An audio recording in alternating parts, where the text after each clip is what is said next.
All right, and welcome to another episode of the Jumping the Rail podcast here on the JTR Podcast Network. This is Mark Redmond coming to you from the Noodles position in Champaign, Illinois, joined as always by my buddy Minderz. And, Very nice. I just noticed the corner. yes, had to be done. I didn't want to do the 10 bells for Ozzy because he wasn't in wrestling. He didn't wrestle. Rock and roll forever! British Bulldogs forever! Yeah, Sorry. Yep, he was at WrestleMania 2, but I don't know that he knew it. Yeah, I'm not sure he did either. I don't think he did. No. You about kicked that coffin. I'm just about got it. It's just the occasional one pops back up. Hang on one second. And there goes one of the occasional ones that pops right back up. Go figure. It's right as we go on the show. That's great. I got this a little catch in my throat earlier, so that's the reason I didn't make popcorn. Good call. That would have had you hacking. All those damn holes getting caught in your throat. There we go. In the ass. I get it. Yes. All right. Well, Minderz, before we get started, because we got to talk some TNA stuff today, all kinds of good things like that. Sean, don't get ahead of me. And headlines. Yep, we got to get into headlines here. So let's get into it here. So.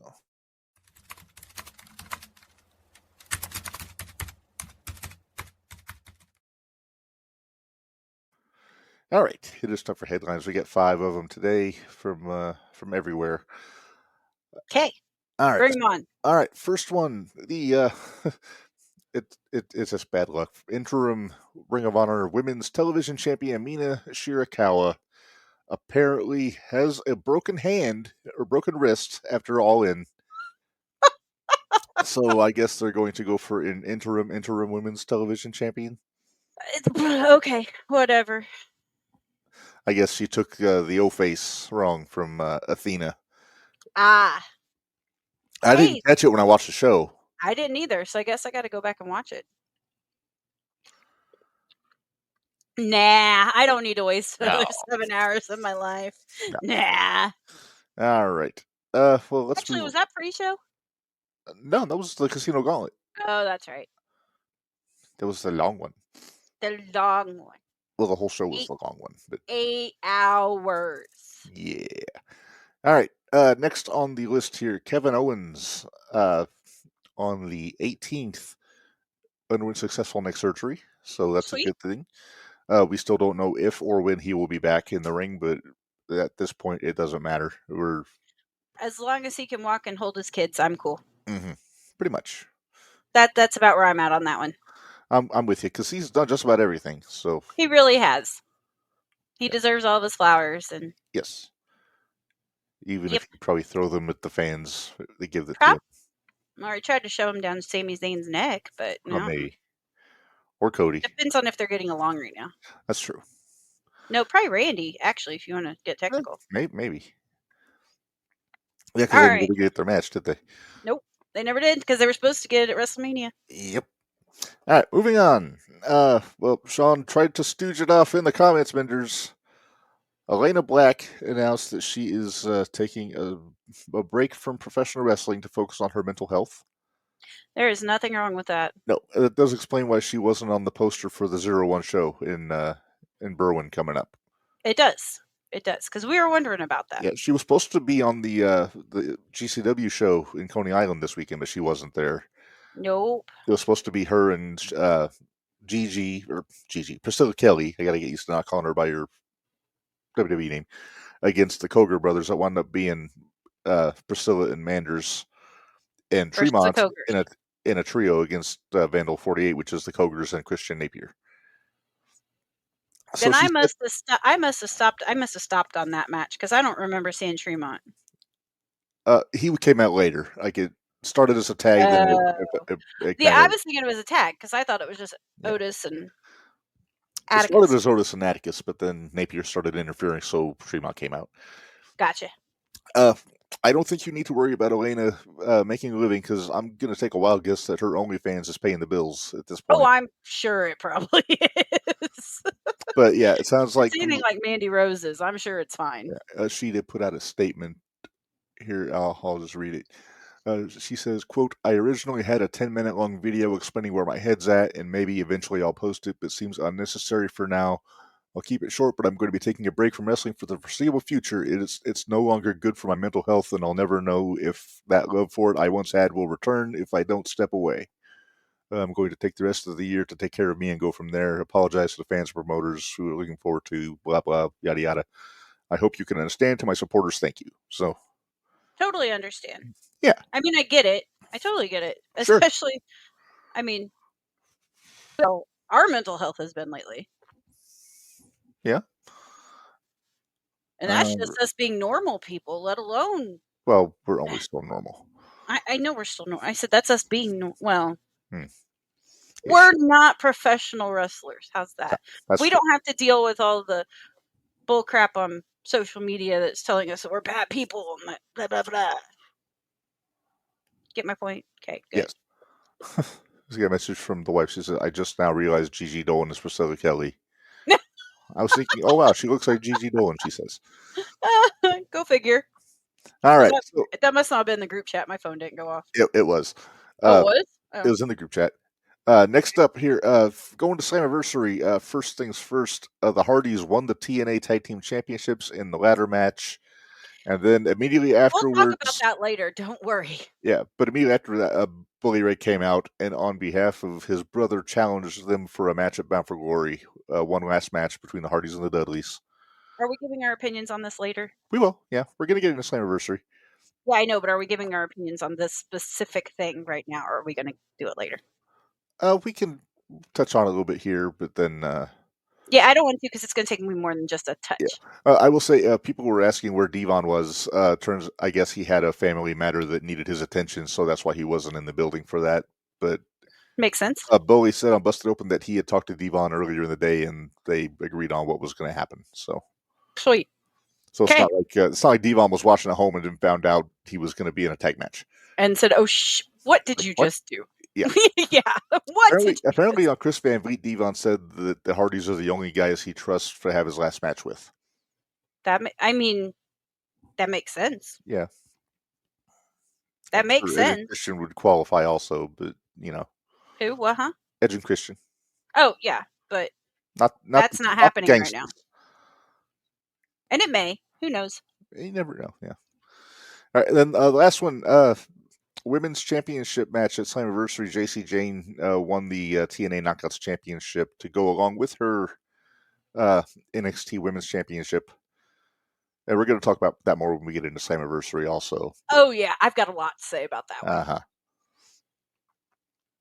I got a lot to say. I will say she surprised a lot of people with that. Oh, I know she did.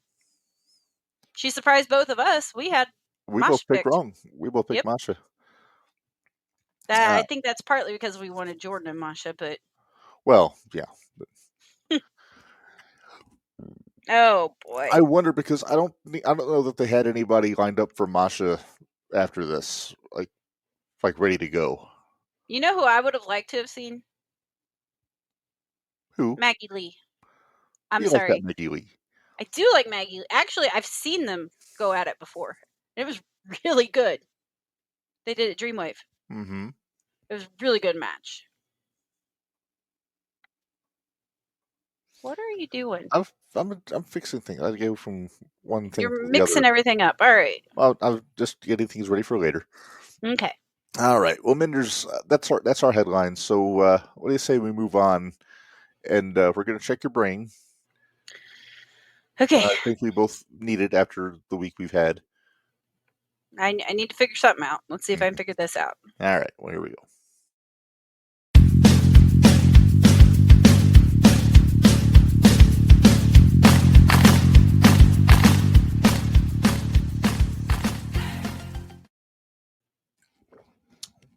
All right, it is time for Name That Wrestler. Minderz, you know how this works. Picture, guess, show, etc. Picture, guess. Got it. Okay, let's do this. All right, it is a color photo of a semi-regular current wrestler. Okay. I'm not talking about their digestive situation. Well, I hope. Okay. All right. All right, you ready? I'm ready. Bring it on. Okay.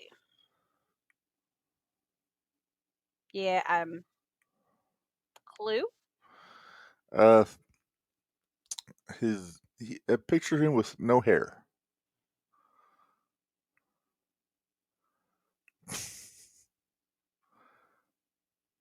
Yeah, that didn't help. All right, add a goatee to that.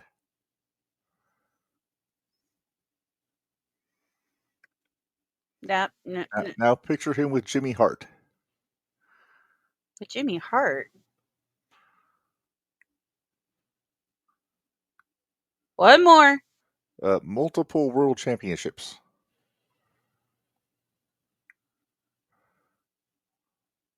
Wait.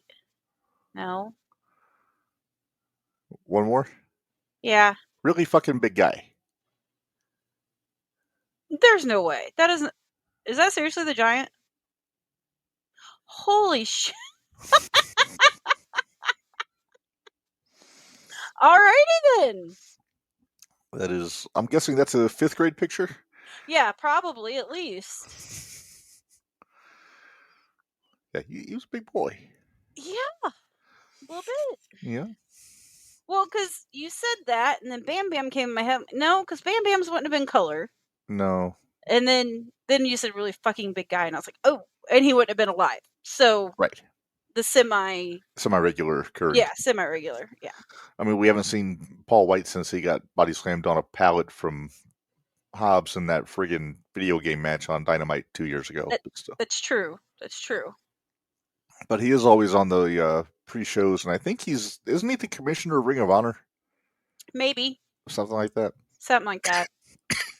I like that Paul. I do like Paul. All right. Well, Minderz, let's move on here. We got to do Hoots and Judy's. Man, we are just running through things this morning. We are. This is not going to be a long episode, I don't think. We're going to get. I hope not. I don't know. We'll see once we get to Slammiversary, because we'll see. We get a little winded sometimes when we find things we don't like. Mm-hmm. So, do we have to make picks at all this weekend? No. Next Tuesday, we will be making SummerSlam picks. Okay. And I'm assuming, are they doing an NXT show next weekend too?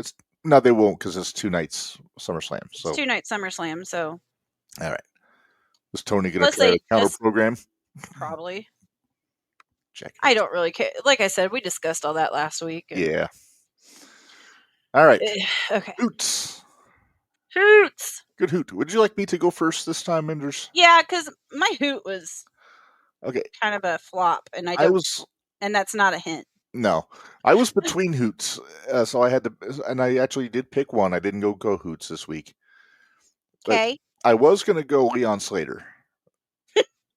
Okay. Well, that's for winning the belt and getting the rub. For the youngest, yeah. For being the youngest, getting the rub from AJ. I get it. Right. And also because I actually created his finish on a video game like 20 years ago. Oh, did you? That Swanton 450 thing? Mm-hmm. I invented that, so nice. I got no thank yous from. Wow. But I'm gonna go with a guy. I wasn't gonna do it until I saw him last night. Okay. And I'm going to go with our TNA World Heavyweight Champion Trick Williams. His face when he found out he got Hoot of the Week. Yeah, I'm sure that was his face when he found out he got Hoot of the Week. Number one, very crafty how he retained his championship on Sunday. Yes. With feigning the injury and everything. It worked. Yeah. What do you always say, Minderz? If you ain't cheating, you ain't trying. You ain't cheating, you ain't trying. So. But he wasn't. So. Well, but then he came out last night during the commercial on Raw, and he cut the promo with Vic Joseph on The Undertaker. I don't know if Trick really wants to be messing with Taker. I'm just saying. It makes me want to go back and watch NXT after we're done. Right? Because, Scott says, I thought Minderz Hoot might be from the independent scene. I know there's a guy on the indies who you could have gone with for Hoot. Yeah, there is. But I didn't. Exactly. We'll talk about that tomorrow. Forget Paid Show. We're saving that for Shootout. Yeah, we're saving that for Shootout. But yeah, Trick cut it. Probably one of the best promos I've seen him have. Yeah. But he was calling out a legend, and I'm not sure how smart that is. We'll see. I guess we'll see tonight. Yeah, we will see. But he had some good lines in that promo, though. He did have some good lines in that promo. He had some very brave lines in that promo. He did everything but say he was going to beat his old ass. Right. Yeah, basically. Basically. Yes. Minderz, your hoot. Well, my hoot is actually from TNA. Aye. And, you know, I chuckled because you said Leon Slater. And I'm actually going to go with Moose. So Moose is my hoot of the week. Oh, that Moose. Had it not been for Moose, I'm not sure Leon Slater would be walking today. He'd be dead. I'm just saying. You are not wrong. Anybody else in that? Sean says Mike Santana should have won. We will get into that more here in a few minutes when we get into Slammiversary, but I have thoughts. Believe me, that was my pick. Believe me. All right. Yeah, I was way off on the TNA pick, so I'm just going to say it now. Yeah, from the sounds of it, Moose is taking a little bit of time away. He's got to heal up some nagging injuries. Hey, he deserved it, because what was it? We saw him at Squared Circle. Mm-hmm. And he wrestled Square Circle. He looked sore. Yeah, and then he turned around and there was a TNA match the next night. Yeah. So, you know, it's like, dude, more power to you. You deserve a break. You deserve a break. Moose is very popular and very successful, but still, I think, a little underrated. Yeah. I think he's very underrated, but what do you do? Yeah. All right. Well, let's move on to our Judies here. And I will go first. Okay. Because I only had one. You had two. I had two. I had co-Judies. And I'm going to throw out, just because she was such a surprise, I'm going JC Jane for my Judy. I figured I don't think anybody had her winning. No, we didn't. And I think she kicked that transitional champion tag right in the face on Sunday. Yeah. Because now she's at least going to hold that TNA belt through until October. I don't know when she's going to drop that NXT title. They won't make her defend it any sooner than that? Well, they could, but we'll get into that more when we talk about the pay-per-view. Okay. Because I know there's Bound for Glory, but is there another NXT one that's coming up is my question. Well, they probably have her defending the NXT title at the NXT show. That's the perils of being a double champion. That's true. No, that's true. But we'll get into more of that stuff when we talk about Slammiversary, though. All right, we'll get into that later. All right, Minderz, your Judy, por favor. My co-Judies? Two Judies. My co-Judies. And I'm giving it to Io Sky and Stephanie Vaquera for last night, because that match that they were having... Until it was defiled by the Secret Hervis. Yeah, until the Secret Hervis came out. Heatwave is in August. Okay. But like I said, I would imagine they'll have either a Fatal Influence match or JC defending the NXT title. We'll talk about it later, because I have thoughts. Well, back to this match, though. This match, because this match last night was so good. This is a match of teasing us with a good time, because this could happen at Clash of Paris. Could. If Io wins at SummerSlam, it's going to be these two in Paris. Which would be great. Yes. But I don't think they're going to take the belt off Naomi. But that's just me. We'll get into that next week when we talk about SummerSlam. Yeah. But we've seen, two matches between these two, and still no clear winner. No clear winner, which I love. Because, well, I don't love, because I wish there was a clear winner, so we would have like a 3 or whatever. But that match last night was so good until the Hervis came out. Yeah. Yes. And then, but I did enjoy, one thing I enjoy in wrestling is seeing somebody that can take a good ass kicking. Mm-hmm. Chelsea Green. That poor girl. She took that ass kicking like a champ, didn't she? She did. She did take the ass kicking like a champ. And Naomi, I'm digging Naomi's character right now. She's such a shit stirrer. After my own heart. It's a little nuts too, which is always fun. That's still me. What are you talking about? That's true. I mean, we didn't start a chant this past weekend. What are you talking about? We didn't annoy Davey Vega to no end on Saturday. I say we. I didn't. I behaved, but he hates me. Yeah, he is not a Minderz guy. He is not a Minderz guy. We'll talk about that tomorrow. Uh-huh. Hang on. What is she doing? Uh-oh, the kitty cat must be doing something. Uh-oh. What's Pretty doing? It's always Pretty. It's Noodles. Oh, it's Noodles. Apparently, it's not what she's doing, it's what she smells like, which is... Oh. Ew. Who knows what she got into? Maybe the cat box. I don't know. Oh, boy. All right, dirty clothes, she says. So. Can we do Stooge? My hamper. All right, let's do Stooge, because Stooge there were a lot of options this week. I'm just saying. Yeah, but I had Stooge figured out like Wednesday. I think I need to update Mount Stooge more. I think you do too. I think I need to add a second Stooge more on the bottom. Maybe. On top, 4 on bottom.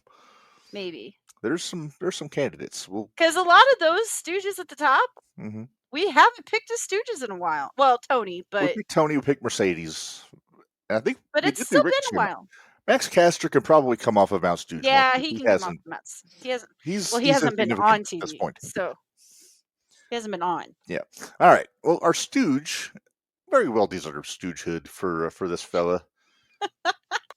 We talked about him a little bit last week, and he had to go and talk. He talks too much. He does talk too much. He really does. But we are giving it to Bret Hart's favorite wrestler, Guillaume Goldberg. Billy Goldberg. Uh-huh. Because he went on the Ariel Helwani show, Minderz. And I'm a fan of the Ariel Helwani show. I listen to it. Oh, I love the Ariel Helwani show.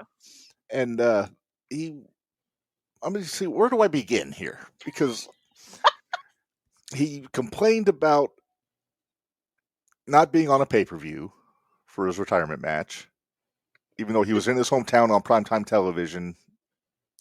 Which probably made it to more houses than pay-per-view. Pay-per-view. Probably. Yeah, Kevin, your man made Stooge of the Week. Congratulations. He apologized for not selling Gunther's chops by saying he didn't think they hurt that much.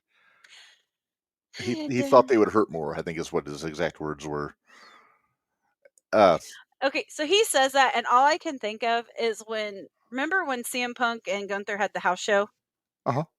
And all of a sudden you see like CM Punk trying to tap out from the chops? Yes. Yeah. Yes. What else did he do? He said that the security guards didn't do enough to try to restrain his kid because his kid he could have run through them because he's a football player, something like that. He said Gage's fallback plan is wrestling. Oh.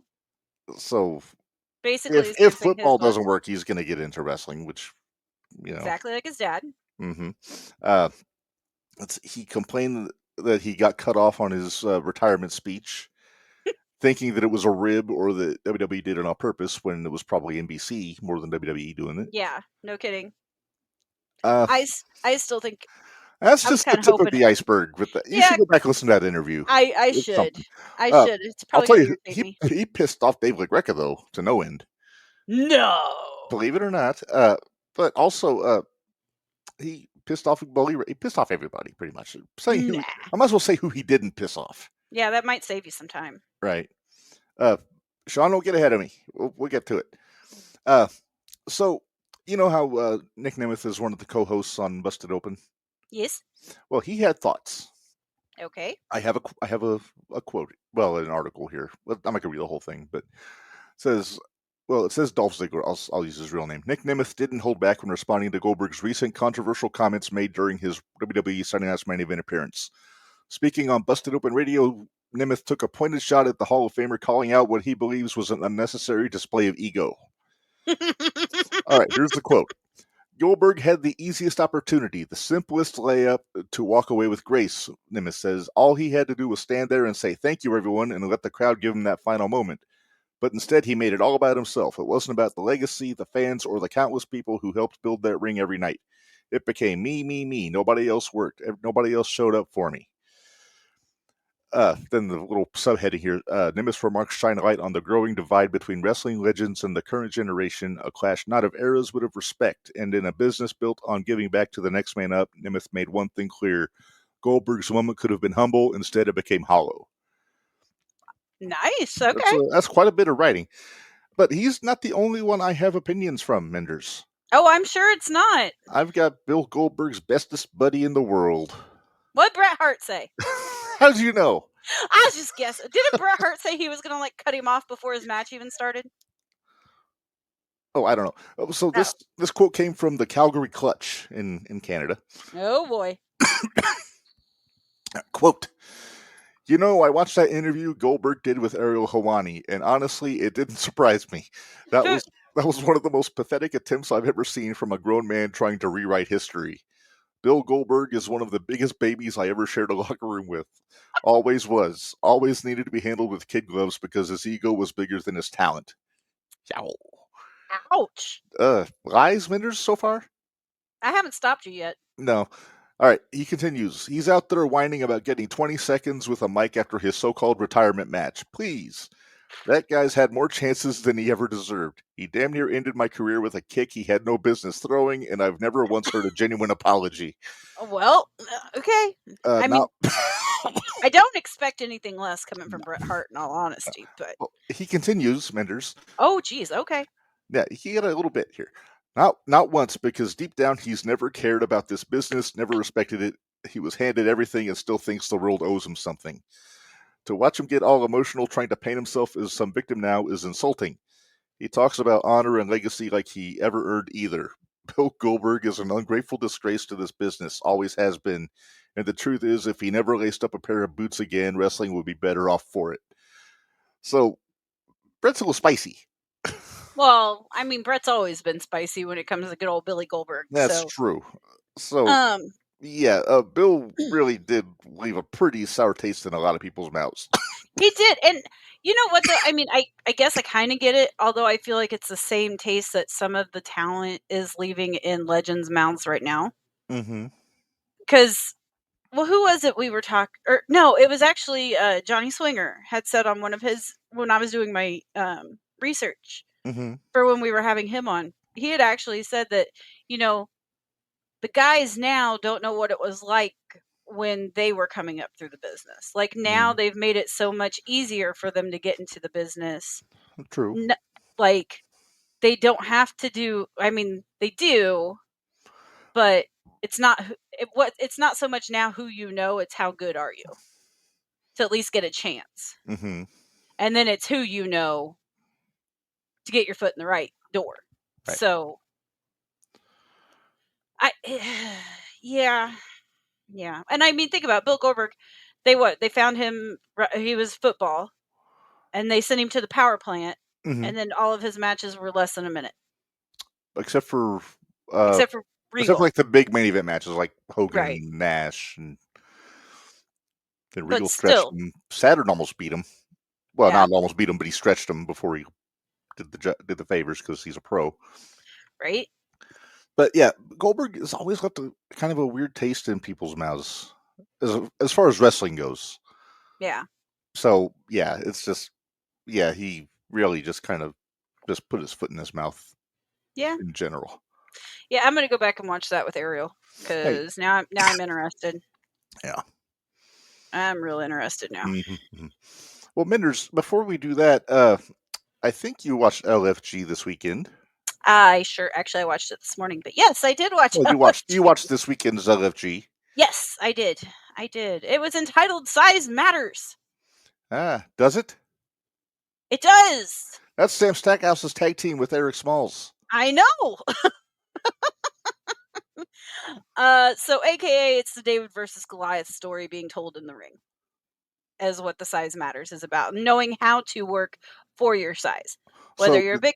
So did they basically just put the biggest guys in the ring with the smallest guys? They didn't. Oh. You might actually be surprised at this little grouping they had. Well, hi, Peak. So of course, Taker walked up next to Shawn. David and Goliath story. Mm-hmm. So they were talking about WrestleMania 25, and remember how last week I said that BJ was becoming a little bit more tolerable? I'm guessing your opinion has changed. Oh yeah. went to punch him in his face. He said he didn't think that the Taker and Shawn Michaels match at WrestleMania 25 was very special. You want to punch him yet? A slap, I think, would be no, sufficient. Punch. Where's that kid that punched Connor? I need that kid. Right in the chest cavity. Yeah, I need that kid. We almost nominated Connor versus Children for Feud of the Year. Right? So anyway, yeah, so BJ pissed me off. But Chris Island was saying just how great of a match that was. He said he's watched it probably 20 times in the last 6 months, just trying to follow the psychology of all of it. Mm-hmm. So first matchup was Anthony Luke versus Elijah Holyfield. Oh, that's two of your favorites. I like Elijah. I can't stand Anthony Luke. I like Elijah. I know. I was about ready to punch you in the face. Boop. Anyway, so Anthony Luke did his Anthony Luke shit that I'm tired of already. But Elijah was actually working as the smaller guy just because he's shorter than Anthony Luke. But since he's still built, they didn't know how well him being the quote-unquote David was going to be. But it actually went over really well. Elijah selling effectively? Very, very much so. Elijah really fought from underneath, really, you could tell he was struggling and then was able to work his way back out, blah, blah, blah, blah, blah. Nice. Elijah ended up winning. Cool. That match, so that worked out okay. Shut up, Kevin. Next was, right? Isn't that what Sean said when he threw a jar of piss in Vince's face? I think so. Next match was P Nasty. I can picture Stacy in the background here saying, "What?" So P Nasty versus Danny. There's what you were thinking was going to be. The biggest person with the smallest person. P Nasty actually tapped out to Danny. Now, which one's the tall one? P Nasty is the Samoan girl. I thought that was Bailey Humphries. No, she's not Samoan. Oh. Bailey's the one who used to be the cheerleader and the powerlifter. She's the one that does Shane Mercer's finish. Yes. Yeah. Yes, she's the one that does Mercer's finish. P Nasty versus Danny. P Nasty's on the Cool's team this year. She was the one that went first. First girl that went. Danny's on Take's team now, but Danny ended up tapping her out with the Gates of Agony? Hell's Gate. Hell's Gate. Is she the one that asked Taker for permission to use that last year? Danny is. Yes, Danny is. Because it was Michelle that actually suggested she used it, and then she had to go ask Taker. Yeah, I'm glad she asked Taker because that shows maturity. I am too. That shows a lot of maturity. EJ Ray wouldn't have asked. Hell no. No. So that was that match. Then we had Drake Monroe versus Chris Island. Which, now you got to start being careful because Drake Monroe sounds a lot like Blake Monroe. I'm sorry. just heads up. There's not a lot of. I can't change his name. No, but you can enunciate. Just how about Drake? Drake, yeah. Drake versus Chris Island. Am I picking on you too much? No, I'm okay. Drake, of course, is 6'7". Yeah, see. Chris Island is 5'10". It actually was a good match, but Drake ended up winning. I love his new heel persona. He's not the Bayou Boy anymore. Like, he went to throw the beads and he wiped them on his butt before he did, and yeah, I'm kind of liking this new character from Drake. Right? Applause, yes. Applause. Speaking of heels from LFG, did you see that, what's his name is wrestling Ricky Saints? What's his name? The big guy with the chain. Whose name Jasper Troy? Yes, thank you. No, I did not, but I will watch that. You know what?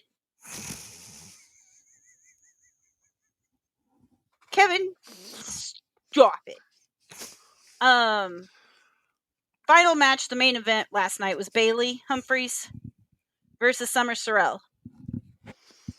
This match I enjoyed it more than any of the other matches.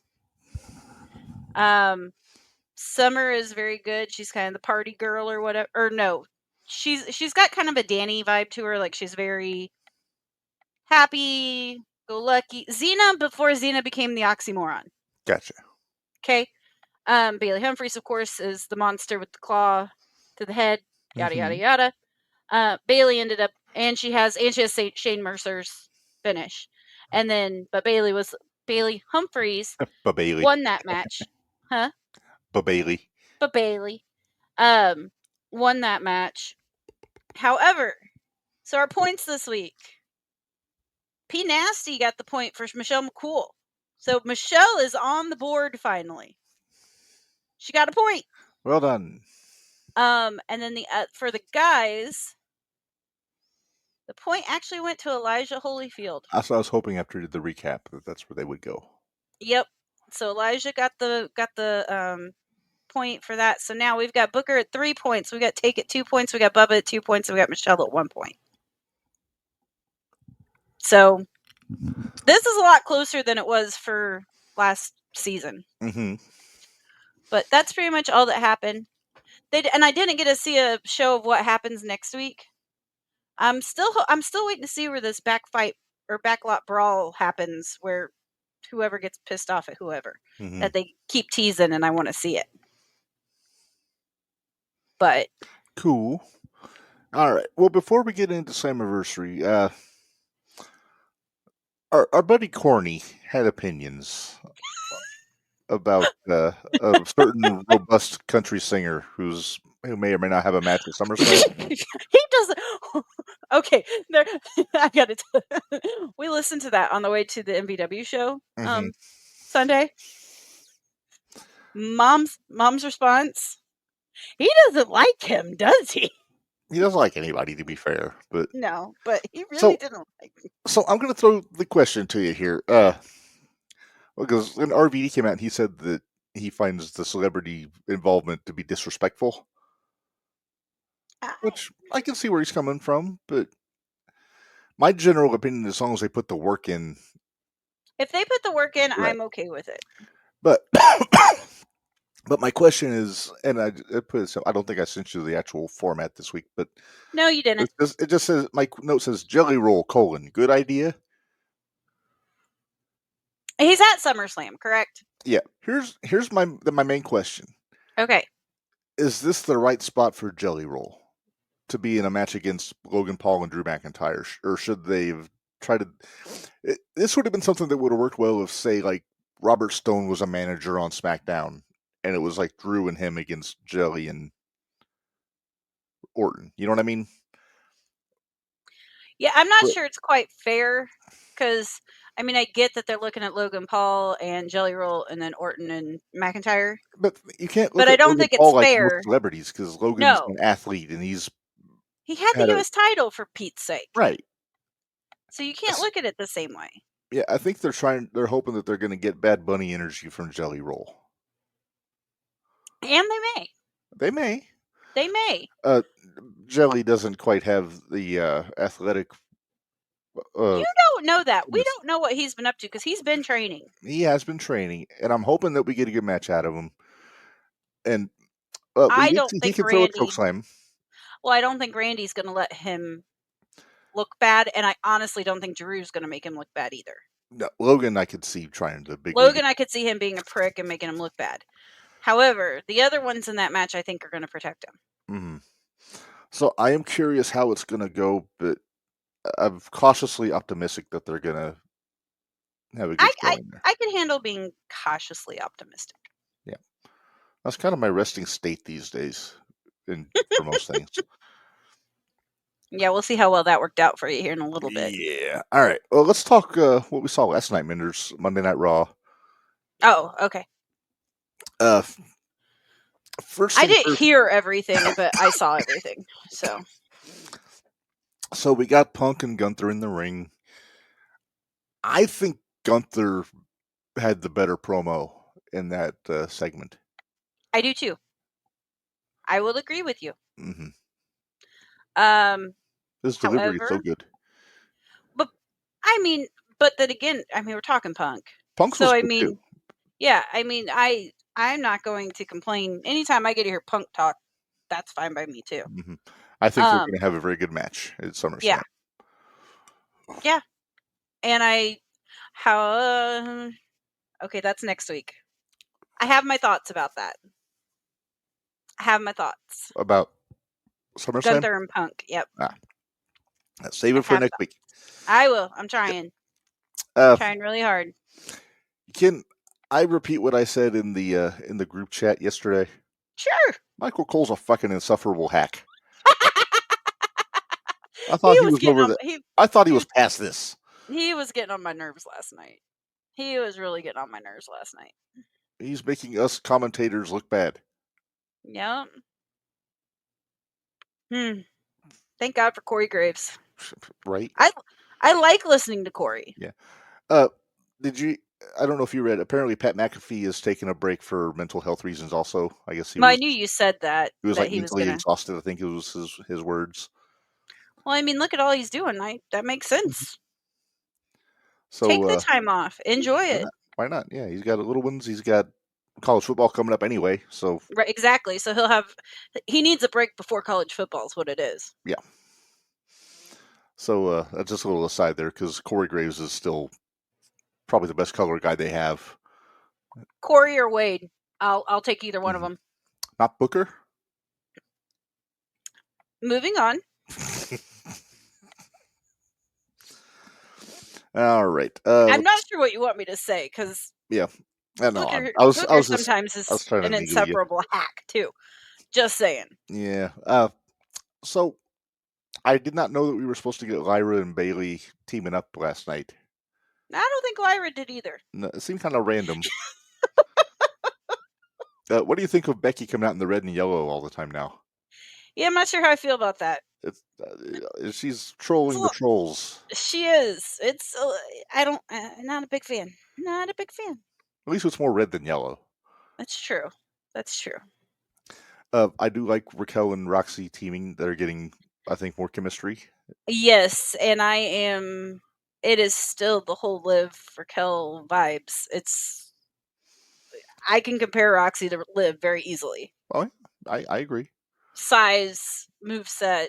Mm-hmm. I think Roxy's a little bit better, but don't tell Liv I said that. In ring, yes. Personality-wise, I think Liv still has her. Yeah, but... Well, that's with experience, though. Roxy's getting there. She is getting there. And Kevin has a point. Booker should have been gone a long time ago. He should be training. Stick in the training. He should be in the PC training, guys. Yes. Yes, I will agree with that. Mm-hmm. But yeah, they need him off television. As we both groan into the microphone. Those poor people listening to the audio version only. Overall, I did like the tag match. They had good psychology to it. Bailey and Lyra doing the whole can they coexist thing, and then Becky screwing over Lyra.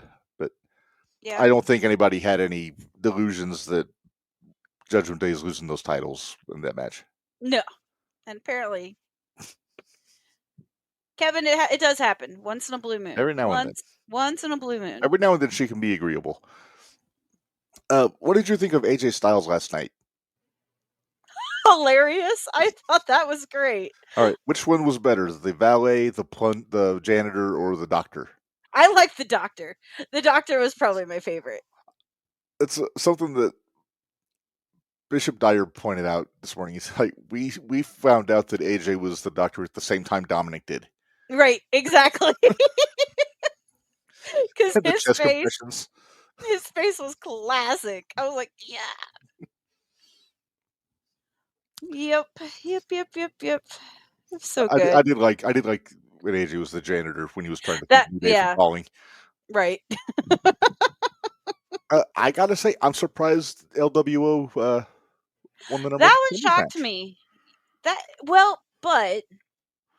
the more I thought about it, the more it made sense. Go on. Judgment Day are heels. Yes. New Day are heels. New Day are heels. And American Academy are heels. The Creeds. Okay. They're heels. Mm-hmm. LWO is the only group that's not a heel. That's true. And it's a Raw match. It's not for SummerSlam. Right. Exactly. So I can that makes sense then. Makes sense to me. Speaking of the creeds, I got a compliment. So what? Kevin is being mean. So it's a Christmas miracle that I agreed with him. It's not even Christmas. Christmas in July. Christmas in July. Speaking of the creeds, I gotta applaud Jack Vaughn's Spanish. Right? I'm sorry, El Grande Americano's Spanish. Right? Uh-huh. Yeah. Still don't think it's Jack, but okay. I'll let you keep believing it. I've never seen El Grande and Jack Vaughn in the same building. That's true. That's true.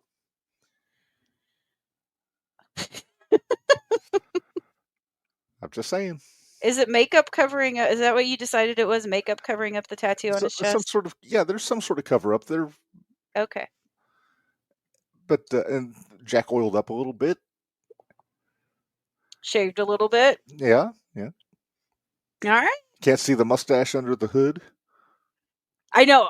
That was the first thing I was checking, was to see if he could keep it hidden under the hood, but he can. Yeah, and I think they're trying too hard to convince everybody that it's Ludwig Kaiser. Oh, okay. So you don't think it's Ludwig? I don't know. I think it's clearly Jack Vaughn. Clearly, Jack Vaughn has the talent to speak Spanish in a German accent. No, I'm sure he does. I'm not saying that he doesn't. Have you told Jack that I haven't yet. He had some. I catch him at the expo next year. I'm gonna try to get a gotcha interview with him and see.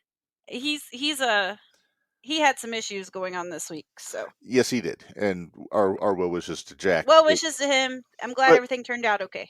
But I'm also gonna say that explains the mask. It does explain the mask. Okay. I'm just saying. What else happened on Raw last night, Minderz? Well, Dom got cleared, so we got our Dom got cleared, and he took out AJ from behind with the belt. Do you think the medical fellow was setting AJ up, or was he just a pawn? He was just a pawn. I enjoyed Adam Pearce putting on his daddy voice with Dom. Right. The other thing was funny was I think it was Corey. This is some of the commentary I heard, that Corey said something about, well, how do you think Liv felt about that Coldplay video of Roxy and Dom? And I was like, oh, that's great. That's great. And then, of course, we had EO and Stephanie. Of course, yeah. Marvelous. And everybody and everybody under the sun from the women's division came out. Yeah. Sheamus and Rusev had a rematch. Oh, that was so good. Not quite as good as last week's. No, not quite as good, but it was still really good. I still enjoy the house fight. I love watching them. And I'm wondering, are we going to get the payoff at SummerSlam, since they're 1-1 right now? 1-1 right now. We might. Do like a Donnybrook match or something. Give it a stipulation. Great, another stipulation match. Yippee! Well, they haven't announced very many stipulation matches for SummerSlam. Just that street fight. Sean, hold on, I'll put it up. That's a lot of words there. Yeah. So who takes the title from Dom? And Liv needs to dump Dom when she comes back. I'm pretty sure that's where we're heading. Yeah.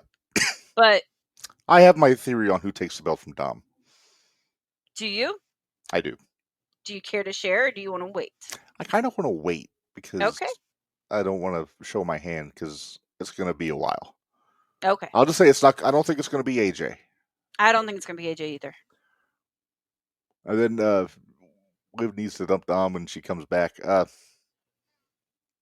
That's going to happen. It's going to happen. It's going to happen. I think Liv comes back as a babyface. Yep, I think she has to. But I don't think it. But I don't know about this. I'm stumbling on my words because I'm trying to think of the most articulate way to put this. Yes. I think there's more to the strategery from Finn Balor than he's letting on. Oh, I think there is too. So I'm just going to leave that where it is, and then I'll expunge more as it gets closer. As it gets closer. Let's see. What the Paul Heyman Roman Reigns main event segment? I still like Braun on the microphone. I still like Breaker on the microphone. It seems like maybe they're gonna push Braun a little more now that Seth is out. If Seth's actually out, I don't think he's faking this. Hey, even Corny, if you listen, even Corny made the suggestion that maybe it's a work. I don't think he did in so many words, because I listened to Corny. I could have swore he did. He thought it was a work. No, he said he thinks it's legit, but but he thought it was it's not his ACL. He thought it was something. He thought it was PCL. PCL. I remember he also that too. suggested that they bring back the old Jimmy Hart, Jerry Lawler angle, where when Lawler broke his leg and Jimmy dumped him for Jimmy Valiant. Well, that's kind of what started happening. But they haven't done it in so many words, because Jimmy Valiant wasn't with Jimmy Hart at the time. Jimmy brought Jimmy Valiant in. In this case, Paul already had Braun. That's true. But yeah, I do like Braun on the microphone. I like Breaker on the microphone. It seemed like although he's starting to get Dom heat. Not really, because the fans are still barking at him. That's true. I think it took him a minute or two to kind of get up to speed on his promo last night. Yeah. Now, my wife said that she thought he sounded whiny. I didn't hear whiny, but I didn't hear full Braun for a couple minutes. No. It sounded took him a minute. It took him a minute. I liked how Bronson kept having to restrain him. Yeah. Every time Roman called Paul a dumbass, Braun tried to step to him. Well, and Roman always go, "Take it easy, kid. Take it easy, kid." And I was like, "Oh, don't keep calling him kid." Did you see where Braun said, "I'm going to rip your head off"? Sure did. So it does look like we're going to be getting a tag match at the pay-per-view.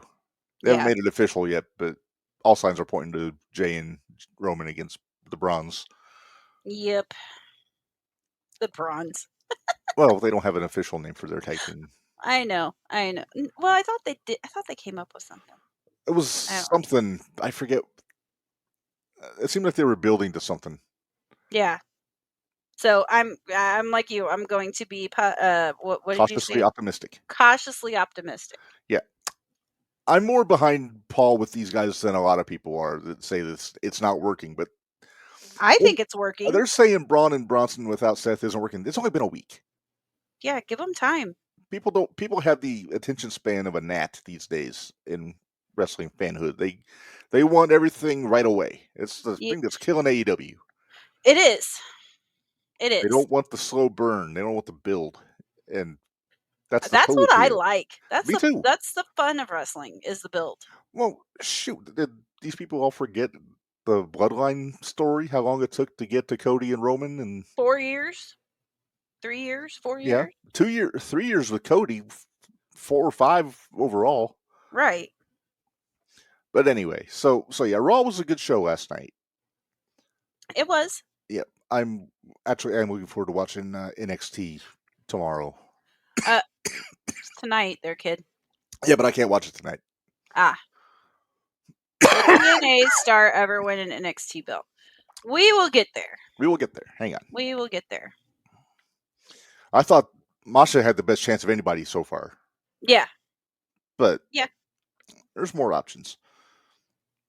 There are. Yeah. All right. So that was Raw. What do you say we pay some bills and then we'll get into Slammiversary? Do we want to do that, or do we want to run through the stars first? Oh, yes, we can do that. Run Uncle through the stars, then pay the bills, then go to Slammiversary. Yeah. All right. So Uncle Dave put out his star ratings for All In, and we have thoughts.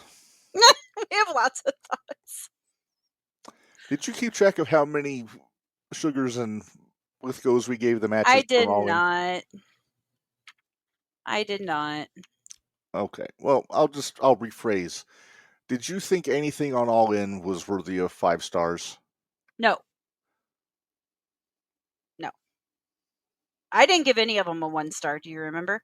Sean, we saw your question. We will get to it. We promise. I could be a smartass to say I'm choosing to ignore him, but I didn't see what he put up just now because I'm blocked by the star ratings that I have. Well, here, do you want me to put it up there now? Can you see it? Oh, I see. Yeah, we'll get there, Sean. We'll we promise. It's like he's nervous that we're going to forget things. We do forget things. We do forget things. That's true. All right. So anyway, back to this here. So Dave Meltzer's star ratings for All In, and we'll start from the main event and work our way down. Hangman and Moxley, Texas Death Match. Do you want to take a guess at what this one got, Minderz? This isn't quite fair. Well, I'm banking on the idea that you've forgotten most of this. Well, I have forgotten most of it, but I remember this one was like stupidly high. I know we gave it like. I think we gave it. I think I gave it 3 Lithgos. I think I gave it 4 sugars. Mm-hmm. Which, if you figure that in, that's 2 stars. That's 2 stars for me, and 3 stars from Reb. Right. And 5.5. What the fuck? Sorry. Sorry. And what did I tell you in the message? I said there weren't even 5.5 stars in the match. No, there was 12. But you're throwing that word star around somewhat loosely in that respect, Minderz. Very, very loosely. Very loosely. Yeah. All right. What's the next one? All right. Okada and Omega. Yeah, I think we gave this one 3, maybe, each. 3 or 4. I did say that this was not anywhere near the level of the matches they had in Japan. Right. Which we didn't expect. We didn't expect it. They're hurt. They're a little more sore. They're a little older. They're old. Old. I mean, Kenny's still younger than me, I think. Yeah, I know they're still younger than us, but we don't need to be saying that. That's all right. We're wizened by time, Minderz. That's it. We're like fine wine. We age gracefully. Mm-hmm. Okada Omega 5. Whoa. What? Sean just said Meltzer is a tough critic. When he wants to be. Not when it's AEW. No. So obviously we didn't Meltzer think has very agendas. highly. We didn't think very highly of this match. This is one I was cautiously optimistic. We were hoping it would at least be decent. And I'm not going to say it was terrible. It was decent. It wasn't necessarily a bad match. It wasn't fantastic. Right. It wasn't. How many stars did he give it? He gave this match 4 3/4 stars. Yeah, it's not. Which for Dave is kind of middle of the road if you think about it. That kind of is. But still, because what's Dave's star rating now? Is it 7? Is the best now? I don't think he's gone to 8 yet. Okay. I think he's still at 7. So we're still at 7. Mm-hmm. Okay. So 5.5 is pretty high on his scale. 4 3/4 is kind of in the middle. Yeah, it was in the middle for us. Yeah. All right. Toni Storm and Mercedes Moné. And before we get into this, I got to say, I've never heard Jim Cornette more diplomatic than when he said that Tony came up with an interesting counter to the Tombstone. Right? I started laughing. The thing is that, like I said, I was listening to this in the car, and Mom was with me, and Mom was like, "What is he?" Spot? No, she hasn't. So she didn't know, and I still haven't told her. So yeah, it was definitely an interesting. Yeah, Tony went all Cookie Monster on Mercedes' visitive areas. Yeah. Cookie. Yeah. Cookie. Well, anyway, back to this. Anyway, yeah. So we both agreed that this was probably Mercedes' best match she's had in AEW, which is kind of a low bar to set. Yeah. At least Tony didn't bleed all over the place. She did bust her nose, but she wasn't like a... But it was hard way. It was hard way. So, Minderz, take a guess. How many stars did this match get? If I remember, I think we gave this 3, because we said it wasn't a bad match, and it probably was the most entertaining women's match that was on the card. Okay, yeah. I think you're right. So I think we did give it 3. Okay. Well, Dave gave it also 4 3/4 stars, so the same rating as Okada and Omega. Okay.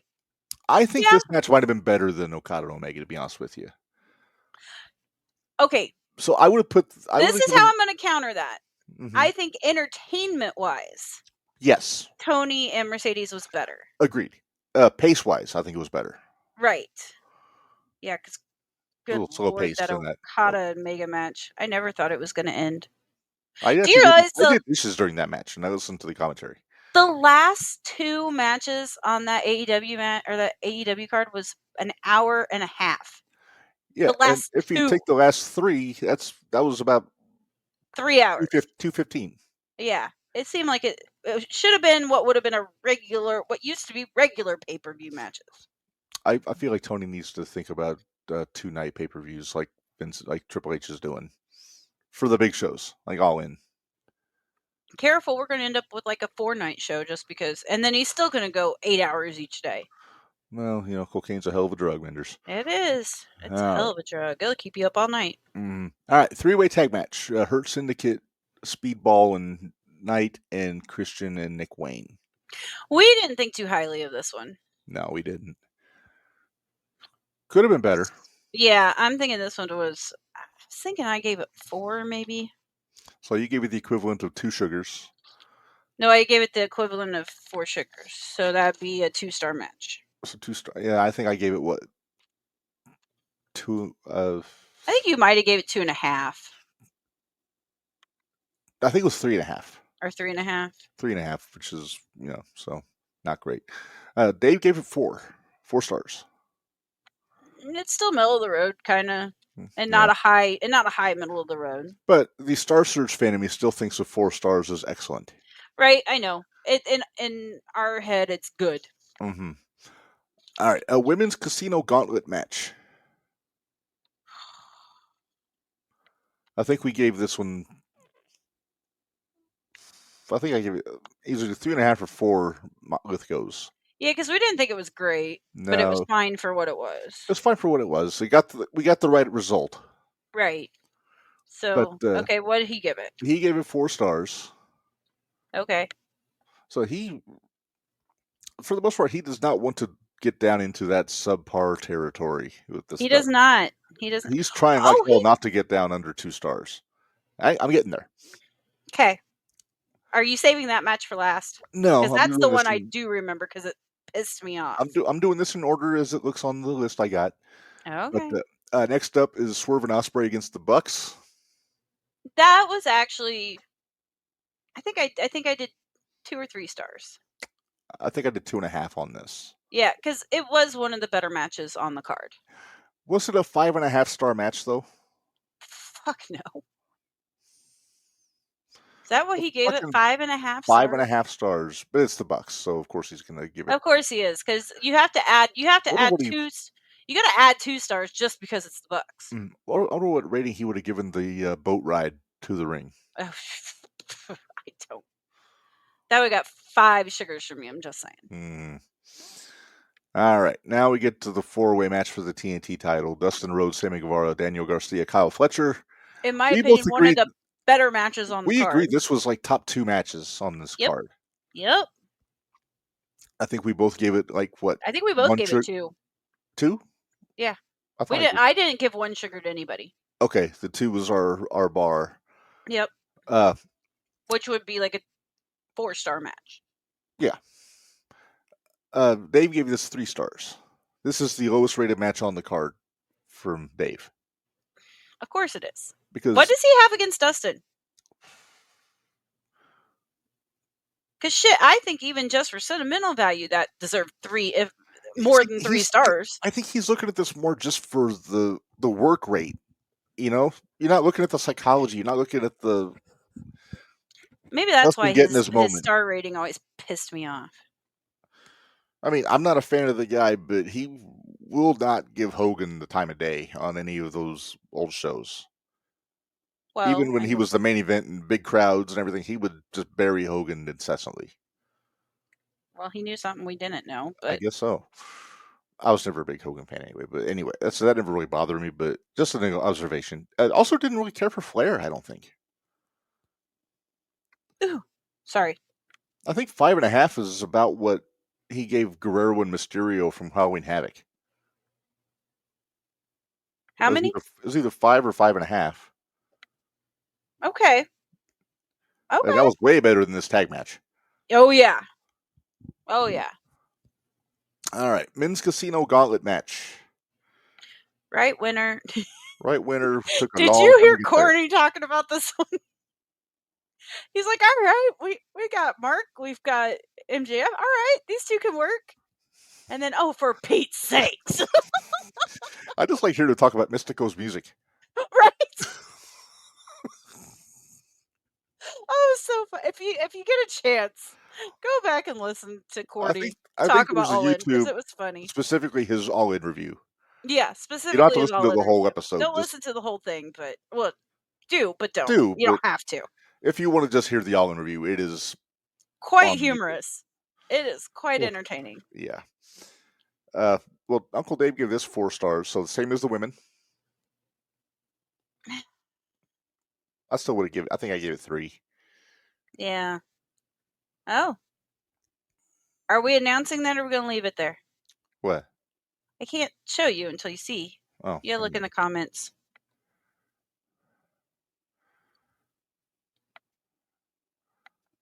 Listen to the silence. That's fun. Oh, yeah. Yeah, we can throw this up. Sean just commented, Roman just issued a challenge to Braun and Bronson on Twitter, so looks like we're getting our tag match. Yep. All right. We got one last match on here because he didn't put the pre-show matches on here. Well, we didn't talk about the pre-show matches anyway. Exactly. So this still covers everything. And I should point out, this post came from a Twitter user called Drainmaker. Oh, you know who I miss? His handle at Drainbamager. Okay. So, I miss our buddy from Ireland. Yeah, where'd he go? I don't know. I miss him. Yes. All right. So the other match they have, Ops and Death Riders trios match. We didn't care about this match. No, Dave didn't particularly care for it much either. He gave it 3 3/4 stars. I think that's still more than we gave it. Yeah. Well, anyway, Drainmaker finishes his post with this: 2 matches rated 5 stars, 7 matches with 4 stars or more. This show rocked. And with that being said, let's pay bills. Well, I'll say that I don't know that this show rocked. It was solid. It was solid. It wasn't the best pay-per-view they've ever had, but the crowd was great. Yeah, the crowd was into it. And I'm not sure how they did for 8 hours, but they did. I don't know. But who knows how drunk they were. That's it is Texas. True too. It is Texas. And they probably had some of those garage beers. Yeah. Hey, maybe they had Great American Bash on their phones while they were watching All In. Maybe. But anyway, all right. Actually, they could have had Great American Bash, and then they could have watched Main Event. Main Event too. The main event of All In was still going when Main Event started on NBC. Yep. Because Tony's an idiot. Uh-huh. All right, let's pay bills. Let's pay bills, and then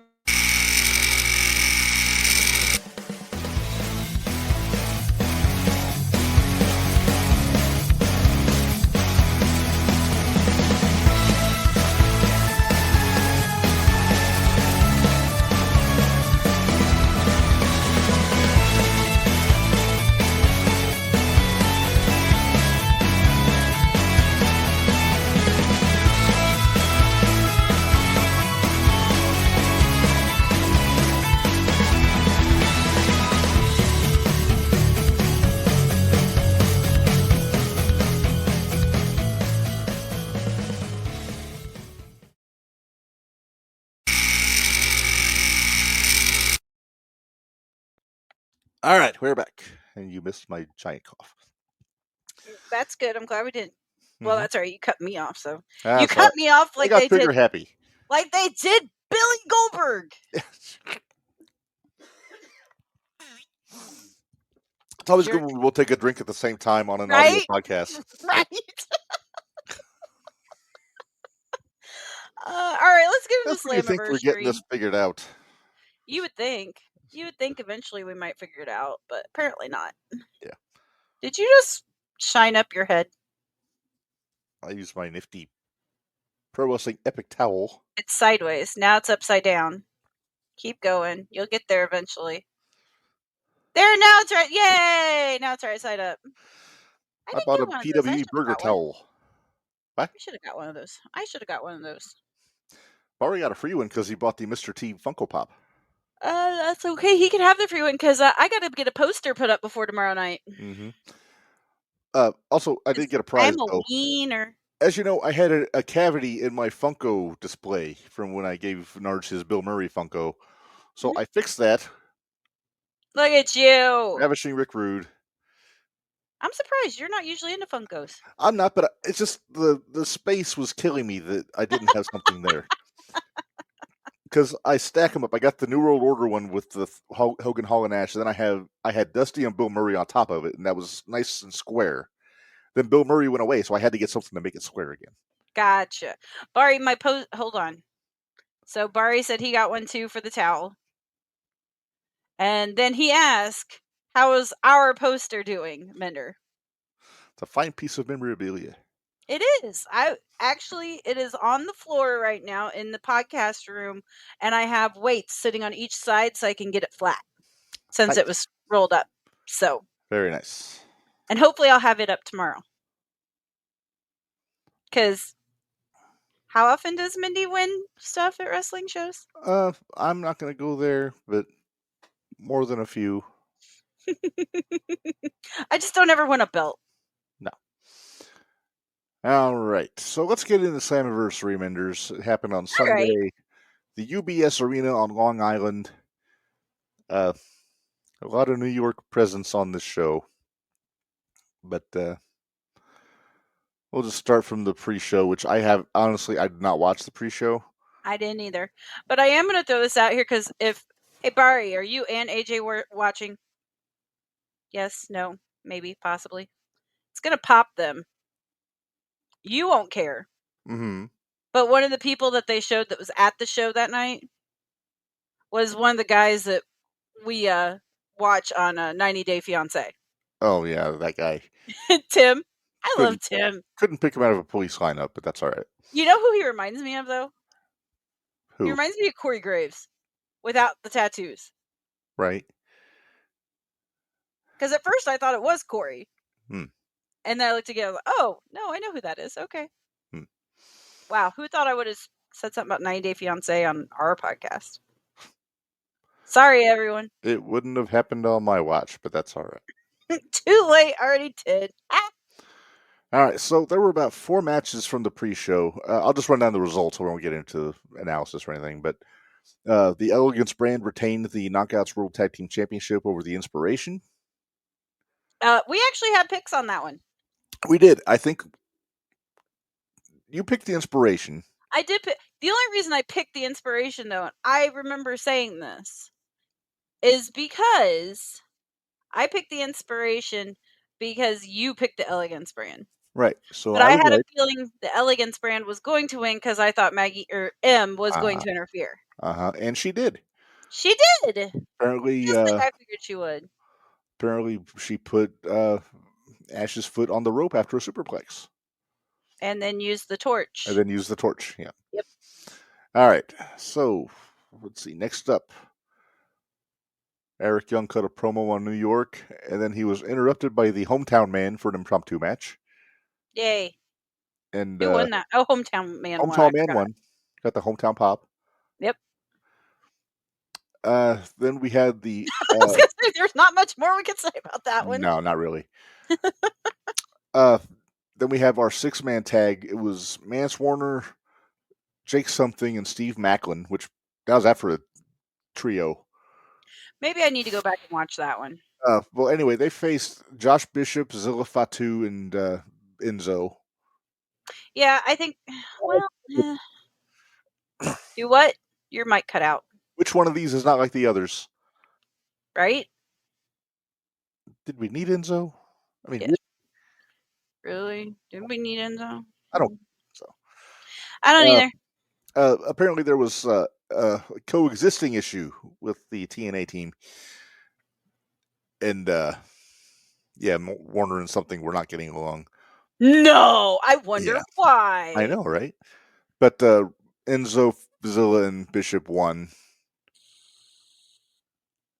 Wait, what was Bishop's first name? Josh Bishop. Oh, okay. Had a brain fart. I thought maybe... Ejected. I thought it... Yeah, but I know, well, you said that, and I was thinking Ben Bishop. No, not Ben Bishop.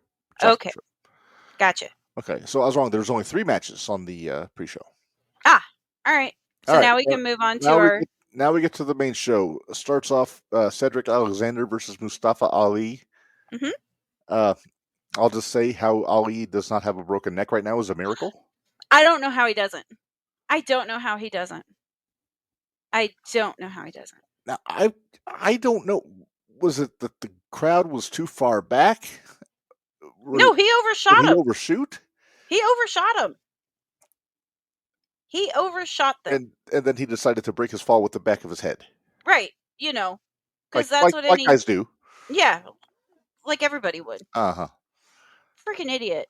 Yeah. In fact, I put glad you broke your fall with your face. It wasn't his face, though.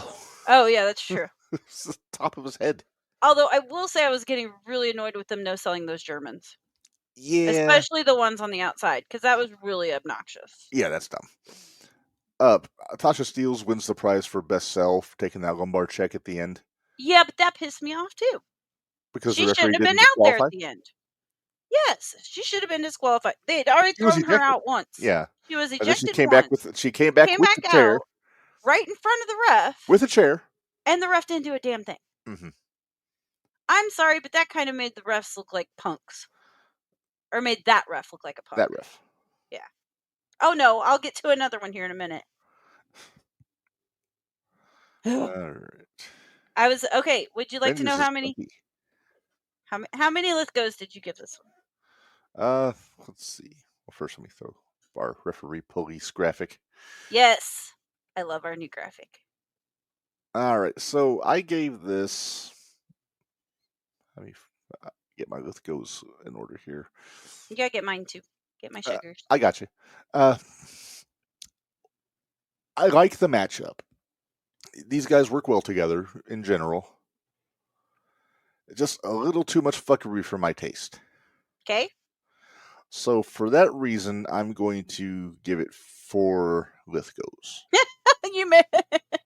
Or am I backwards? Are you saying that's a good match or a bad match? I mean, it's a decent match with too much fuckery. Okay, so in a star rating, would you have given it 2 or 4 stars? You know what? I'm going to cut it. I'm going to cut in the middle. I'm going to say 3.5. You're gonna 3? So it rounds up to 4. Okay. So that's bad. It could have been better. Okay. Should have been better. It should have been better. And I'm going to give it 4 sugars. So that's not a great match. That's like a combined total of 4 stars. 2 stars. Yeah. Well, combined total between the two of us. Each of us gave it 2 stars. No, because that makes it sound like it's a 4-star match. It's not a 4-star match. No. Not a 4-star match. All right. So yeah, Ali gets the win there. And part of mine is because of how much they kind of stooged out the ref. Yeah. That annoyed me. Yeah. All right. Second match, 8-man tag. We got the System of FDC or JDC, Eddie Edwards and Brian Myers with Matt Cardona taking on Dark State, who's JDC. Cutler James. JDC is who? Fandango. That's what I thought. Okay. Yeah. Making sure. Then we got Cutler James and 3 other guys whose names I don't remember on the other Sugar.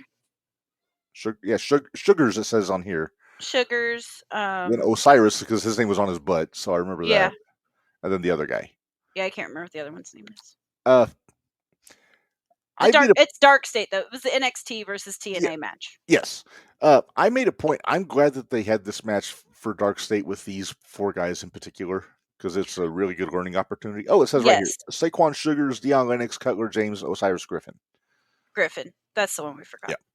Yeah. Corny fired all of them. I know, I heard.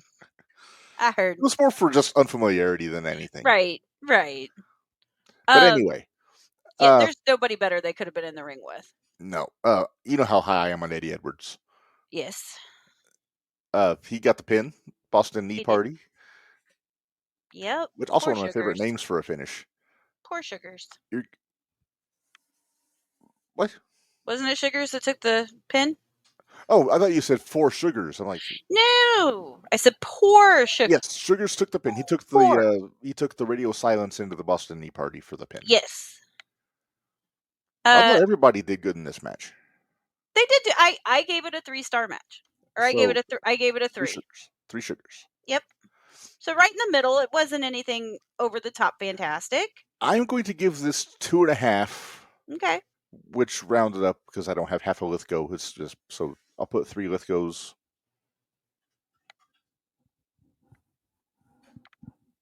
There you go. That's the way to lean your head. Yes, I'll figure it out eventually. But no, a really good match, in my opinion. Yeah, like I said, it was good. It just there wasn't a whole lot entertainment-wise for me. Like storyline-wise, there wasn't enough there for me to sink my teeth into it for it to be higher. In the weeks before the pay-per-view, Darkseid had been showing up and beating up Cardona in the system. So yeah. One thing I like that TNA does, Minderz, is they do the injury report. Yes. And by the way, can we back up for just a second? Okay. You had actually picked Mustafa to win the Alexander match. Okay. And I had Cedric. Alright. And I'm pretty sure that was one that we split it because we weren't sure who was going to win. So you took one, I took the other. Okay. Did I have the system in this 8-man? We did not know this match. Oh, okay. So we didn't this was a match we did not know. Okay. Well, anyway, the injury report came out. Trey Miguel did not compete in the ladder match because he had a hernia. Right. Casey Navarro was cleared. He had a knee injury. He's cleared, but he has a knee injury. And then they said Elijah is out with a torn triceps, so I don't know how long he'll be out for. Oh, shit. Okay. That sucks. It's going to affect his guitaring. It is. Yeah. All right, next match. We had Indy Hartwell versus Tessa Blanchard, who had Victoria Crawford, Alicia Fox in her corner. Mm-hmm. Before the match, Tessa tuned up poor Gia Miller good at ringside. Oh, that didn't end well for her either. No, it didn't. Did not end well for her. Yeah. I got to call this an upset, Minderz. I did not think Indy was going to win this. I had Tessa. You did have Tessa. And guess what? I had Indy. You did have Indy. Yes. Mm-hmm. And you know what? This is going to shock you. I gave this a 2 sugar match. For me, the women's matches were my 2 favorite matches on the card. Well, you know how I feel about the women's division in TNA. Right. Oh, it's right up there with the NXT women's division. It's awesome. Right. And I'm gonna throw up 2 Lithgows for this one. Really? I like the matchup. I liked it. I liked it a lot.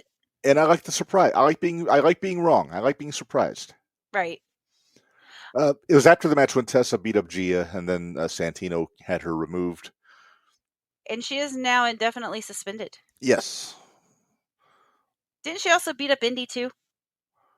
What? Did she not beat up Indy after the match too? I think Indy got some shots in too. Okay. I was just checking. Yeah. The Inspiration vowed to even the playing field against the Elegance brand this Thursday on Impact. I don't know what that means. But to find another girl and a dude. What? What? What are you talking about? I'm just reading with a thing here. What apparently thing? There was a promo. The Inspiration vowed to even the playing field against the Elegance brand this Thursday. Okay. So just do with that information what you will. Okay. And maybe the dumbest decision of the night, Masha Slamovich decided to go it alone out there. Poor girl. Poor girl. Yeah, and then we get our title versus title match. Masha versus JC. Of course, JC had the rest Fatal of Influence girls. Fatal Influence there. Yeah, so now the girls did come out. Xia Li and Li Yingli came out anyway. Because the who? Xia Li. And Xia Brookside. There you go. What'd I say? It wasn't that. What? You didn't say Brookside. I thought I did. No, unless I just misunderstood. Maybe I misunderstood. You might have missed it. And again, this is where the refs pissed me off. Yeah, this one not as good as the previous match, but no, but I still gave it 2 sugars because I did still think it was a good match. I thought it was a good match. I thought the fuckery was a little much, so I gave it 3. Too much. Gave it 3. But this is where the ref caught the NXT belt. Mm-hmm. But didn't catch the TNA belt that was laying right in front of him. Mm-hmm. Reb. Uh-huh. Explain. I can't. It just makes you like Cornette doesn't review TNA pay-per-views. Right? Oh my gosh. He would have had a fit. There'd be a few matches on here that he would have had an issue with. Speaking of. Uh-huh. How about Moose and Leon Slater? How about that, Moose and Leon? Oh, wait. Did you know? Okay, so I had Indy, you had Tessa. Mm-hmm. We both had Masha. Right, so we were both wrong. We were both wrong. But in our defense, I think we wanted to see Masha and Jordan again. Yes, I agree. In our defense. Mm-hmm. We got selfish. Mm-hmm. All right, so let's talk X Division Championship. Moose versus Leon Slater. I believe I had picked Slater on this one. You did. You had Leon. I had Moose. Okay. I actually did enjoy this match. Slater got a little. It's that thing we always say about the young guys. They need to slow down. Yes, he needed to slow down. Mm-hmm. Moose slowed him down. He did. There was a lot of bounce. There was a lot of flips, parkour, a lot of yeet. So for my taste, I don't like that Slater kicked out of the spear. Yeah, I don't either. Should have foot on the rope. Although I will say, Leon Slater, congratulations, youngest X Division champion. Mm-hmm. All right, before we get into Amazing Red. Yeah, Red had the record. At 21 years. I think so. 21 years, 3. I wrote it down. 21 years, 3 days. Okay. Before we get into the post match, how many sugars for this one? I gave it 3. Okay. Just because you know me and my bouncy, I don't always. True. I worry about the guys a lot. Yeah. I gave it 2. Okay. Mainly for Moose's ability to contain this lad. Right. You know what? I'm not going to lie. There's a part of me that's scared of what's going to happen when it's not Moose against him. Yeah. This is I'm true. A little concerned. All right. Just because, again, like they were talking about, it's the David and Goliath, like they were talking about in LFG. It's that David and Goliath back and forth with them. Yeah. That's where Joe was so valuable in the X Division back in the day. Yeah. He could do all that stuff, but he could also be the big guy and be the target. Right. I was a little surprised that Moose put the belt around his waist after the match. I am going to say I was not. Because Moose and him have had quite a few battles in the past. Moose was the only one that checked on him when he tried to break his face with the fall from the top of that. Oh, yeah. The X match or whatever. Ultimate X. Yeah, the Ultimate X match. He was the only one that really checked on him when Leon tried to break his fall with his face. So it did not surprise me because I think Moose does respect Leon a lot. Okay. All right. So after that's over, Moose leaves, and Slater goes and gets his family hugs and everything from his mom and his sister and all them. Then we get AJ Styles out, and they had announced AJ, but they hadn't said what he was going to do. I really thought he was going to be there for the main event, but.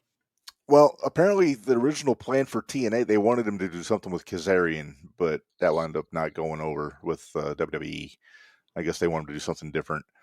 So this is the next best thing because AJ was the first X Division champion. He was basically, when I think X Division, he's still the first guy I think of. Mm-hmm. So he came out. Sense. Yeah, so he came out, got his big pop. Original music, by the way, not the WWE. I noticed. Music. Yep. And then came out and put Slater over. He did. To the moon. To the moon, yes. I gave him the rub. And I was kind of half expecting a Pele kick after the promo. I was waiting for it. How's that for a first offense? Slater against AJ? Right. Good luck with that one. They can't do that right away. They can't. No. They can't. All right, so we are to the four-way ladder match, and we said Trey Miguel was out. He was replaced by Myron Reed. I was so excited. Yes, I like that. I like that another Myron. Rascal. So it's the Rascals, the Nemeths, the Hardys, and First Class. Casey Navarro, AJ Francis. Where do we begin with AJ Francis? Do we want to start with the moonsault, or what was supposed to be a moonsault off You know what? the? Let's start with this. There were plenty of ladders readily available early in the match, but they still decided to do the handstand on the shoulders and walk into the middle of the ring. So Yeah. we Yes, saved we that know for you're. the end of the Oh, match. you dumbass. Then, well, first off, let's talk about Myron's. Hold on, Bari. Bari. I'm Bari? gonna go look. Where was it at? I did see that. He said something on Twitter about how he's the only homegrown talent, and Did y'all see what Xavier said about being TNA homegrown talent? I don't. Okay, so I'm gonna go look this up and look see. that up because it's I'm Xavier guessing being it was Xavier. probably on X. I'm guessing. I think so. I saw it on Facebook, but Wait I a think it was minute. an X post. Moose is a star and needs that one break. Yeah, he needs a break. Yeah. Sean, hang on a second. We're gonna after we get done with all the matches, then we'll get back to JC. Ha. Okay. All right, I got it. I had to. For some reason, my chat was up and I couldn't see what Sean had put. Ah. All right. So anyway, is he under Creed? Should be Austin Creed, I think. Is it under Austin Creed? I think it's Austin Creed. All right. While you're looking, talk about Myron Reed's cutter to the outside on Ryan Nemeth. Didn't we decide he's wearing like hover pants or something? Hover pants. Yes, he because levitates. He levitates. It's ridiculous. Yeah. Yeah. Flop did a moonsault for some damn reason. And we not aren't asking questions. No, he is not. Poor Navarro went through a ladder twice. Hey, but did you notice he hardly ever landed to where his knee was going to get hurt? No. He protected his knee. Now, AJ, on the other hand, when they did the spot where both members of First Class came off the top rope, or they came off the ladder to the floor, and they both were supposed to go through ladders. Casey did it perfectly. Mm-hmm. Flop decided to try to land on his feet on a ladder. Dumbass. There's two things that could go horribly wrong there, and maybe the worst of those things happened. Because both feet went through the rungs of the ladder, and AJ racked himself, but good on that friggin' ladder. We're not sure if he doesn't have a ruptured testicle. I'm waiting to see if there's a ruptured testicle in the future for Flop. But okay, are you ready for this? I found it. Okay, before you do, I want to point out this is the first ladder match I can remember where all of the ladders broke. Yes. All right. I think it was planned. I'm sure it was because they had that rope ladder ready to go. I'm going to say though, I was impressed with the thought process of a rope ladder. I liked the idea that they would, because it's there. And why did nobody think of this before? I don't know. I don't know why Jeff had to dance while it was coming down. Yeah, that I don't know. I think my big question is, how did they get it back up? Oh, I'm sure there's probably a machine. You think so? That rolls it back up. Yeah. Normally that's how those work, because that's technically considered a fire escape ladder. I will say that you could see the truss swaying when they were climbing that ladder, which made me a little bit nervous. Yep. Especially with it being Jeff up there. Mm-hmm. I did not care for Jeff tossing the belt down to the mat after he won. No. Now, to be fair, he needed both hands, so I'll give him benefit of the doubt. But still, Matt could have caught it. He could have. So the Hardys won. What did they say? Their fourth TNA Tag Team Championship? Yeah, because this is okay. Are we going to give our star rating and then we're going to talk about after the match? Although we kind of did already. All right. I'm gonna Flop put this over the top for 4 with goes for me. Make it 4 sugars. 4 Are we sugars. are we sharing the brain tonight? Apparently, we're sharing the brain. We kind of are, but we both have our opinions of flop. Yeah.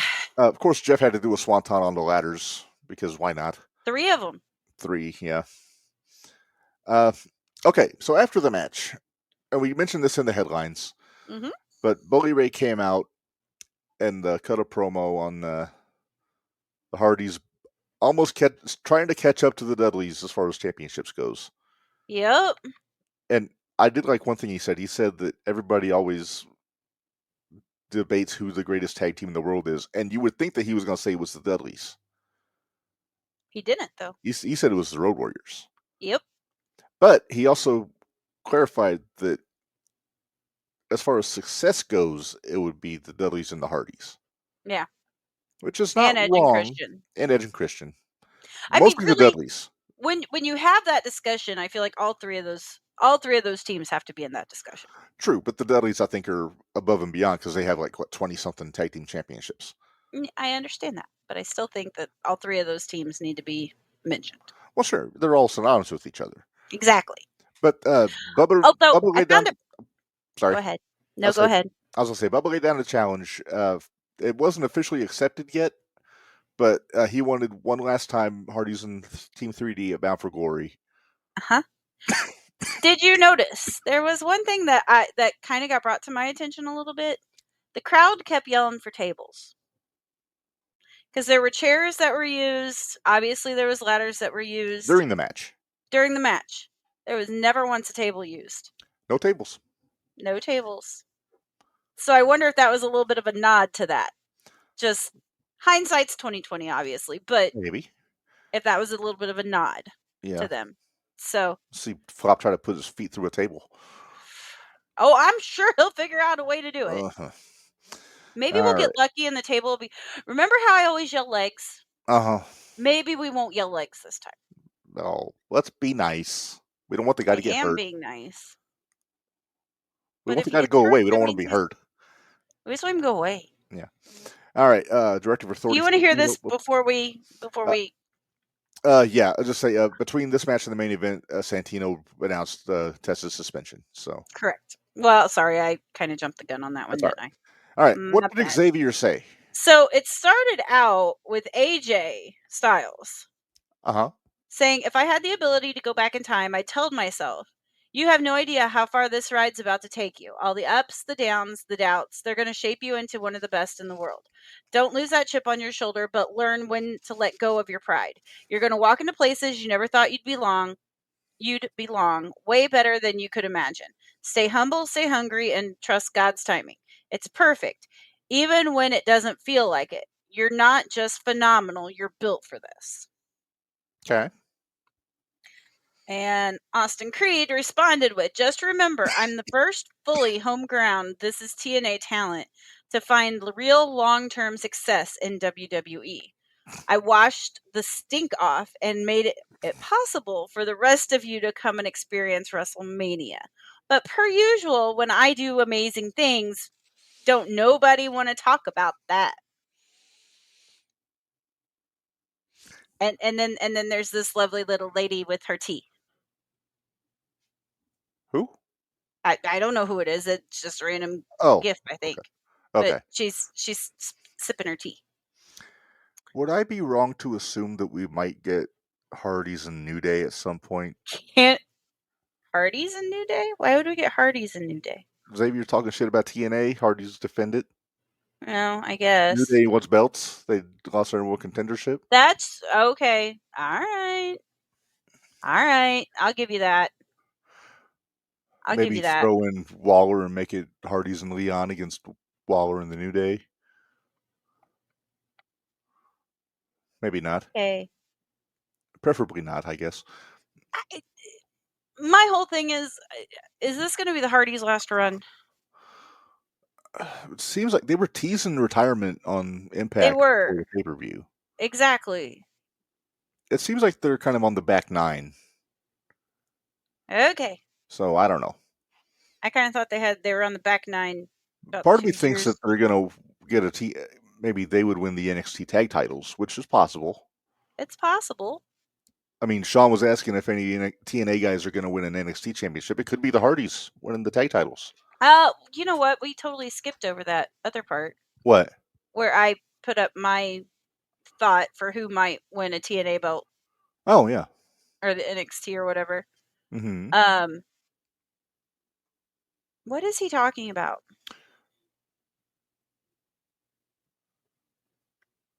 Don't know. Who teams with Nikki and Stephanie at SummerSlam? I was not aware that was happening. I wasn't either. I guess we will find out what it's about later. Oh, wait a minute. There's more to that. What? Somebody responded to Xavier's with K-Quick. Ooh. Oh. And Xavier said, clearly don't know ball. You're telling on yourself. K-Quick, go get rowdy.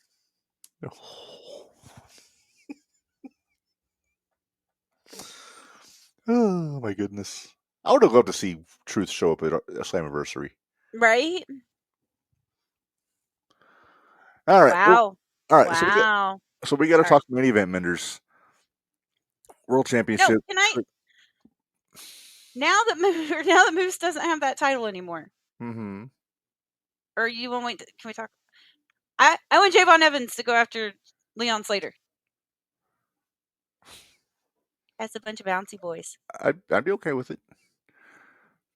Kind of. Oh, I see what Sean's saying now. Because the Secret Hervis has been attacking them. Oh, I don't know if that's going to be a SummerSlam thing. I don't think that's going to be a SummerSlam thing. Might be a Raw thing, not a SummerSlam thing. Yeah. Okay. Anyway, main event. All right, main event. Trick, Hendry, Santana. Everybody wanted Santana to win this match. You think? Uh-huh. I don't know who the guy was wrapping him to the ring. He was not great. No, he was terrible. Oh, by the way, on that 4-way, we were both wrong. Yeah, I think I had the Nemeth win. No, I had First Class winning. You did. I'm glad I was wrong. And then I had the Rascals winning. But you also, that was with the caveat it was going to be Trey and Wentz. Right. Well, but that's okay. I know you like Myron, but... Yeah, once Myra's like, well, I'm out. Because I didn't figure they put a belt on. I guess they could have and then just let Trey come back in, but... Freebird rules. Yeah. All right. So Frankie Kazarian joined commentary for this match. Mm-hmm. It was okay. I mean, it's another one of those where they kind of made the referee look like a chump. Boo-boo face. Joe had boo-boo job face for sure. He had boo-boo job face through the whole damn thing. I believe he was grumpy. Mm-hmm. And I thought the beginning of the match was slow. It was real slow. I don't think it picked up until Kazarian interfered. That was about when it did pick up, and then it wasn't long after that they had a winner. Yeah. Yeah. I liked the Trick fake injury thing on the outside. Just good heel tactics. Mm-hmm. I should have stuck with Minderz Law. I really should have stuck with Minderz Law. Mm-hmm. So Trick retained. Made Santana still strong. He didn't get pinned. He pretty much had the match won. He did. Because he hit 2 of those lariats on Joe. He had the match won. Well, Joe had the match won too, but the ref had taken a kick. So again, another one where they're making the refs look a little quite weak. I think for this Minderz, I would give it 3 Lithgows. I agree with 3 sugars. That's what I had. Okay. Now. All right. So overall, how would you rate this show in general? I'd say 3. It was solid. You know what? I hated the. Okay. There were two matches. So all right. So just a quick rundown. This is what I did. So I had 2 4s, 2 3s, and 2 2s. Okay. So if you split that all up, you're looking at 3s as your average. Okay. Did you write mine down too? No. Shit. Was I supposed to? Actually, weren't they all basically the same? Pretty much. I think there were a couple that I had like a 2.5 or a 3.5. Yeah, I'm not writing down the halves. I'm sorry. Sorry. I think I think overall, Masha and JC was the only ones that we didn't agree on. Mm-hmm. I gave it 2, and I think you gave it 3. Okay. But all in all, 3 sugars. It wasn't terrible. It wasn't a terrible pay-per-view. Yeah. I'd give it 3 good goes, rounding up from 2.5. Yeah. It was a good show. I really enjoyed it. Yeah. Like I said, Tom Hannafin is a marvelous commentator. I like him. So much better than Michael Cole. Well, that's not a very high bar right now. No. All right. So here's what I want to talk about here, because Slammiversary Is it something I mentioned earlier today? Oh, nope. Go ahead. The puzzled look on my face makes you think it's not. I'm pretty sure. We'll see if we're sharing the brain, because I brought it up to you today. Oh, I know what you're talking about. No, we'll get to that. But okay. So I'm interested in the aftermath here. After Slammiversary, I have thoughts on what they can do as far as the rivalry here. Something just hit me. If you couldn't tell the light bulb go on. I did. I thought you were reading comments. Nope. So Sean has a take. He says, I think Fallon may turn on JC. Not yet. Not that she got the belt. Not yet. If she had lost the match, I would have said yes. Exactly. I think they might get to that, but JC has to lose at least one of those belts first. Yes. Because then she's not the top person anymore. Right. Yeah. And then I think that's when we get Blake Monroe swooping in. Mm-hmm. But anyway, so back to what I was saying. Mm-hmm. After Slammiversary, we're on the road to Bound for Glory, which is in October. So we got about 3 months. Bound for Glory is like their WrestleMania, That's right? Their WrestleMania. That's their biggest show of the year. That's their big show. Okay. And after Slammiversary, it's got me thinking that's got to be where Santana beats Trick. That's in October, though. I think they wait.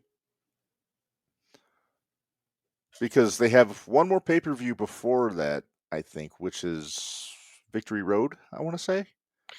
And I have an idea for the main event that would build to Bound for Glory.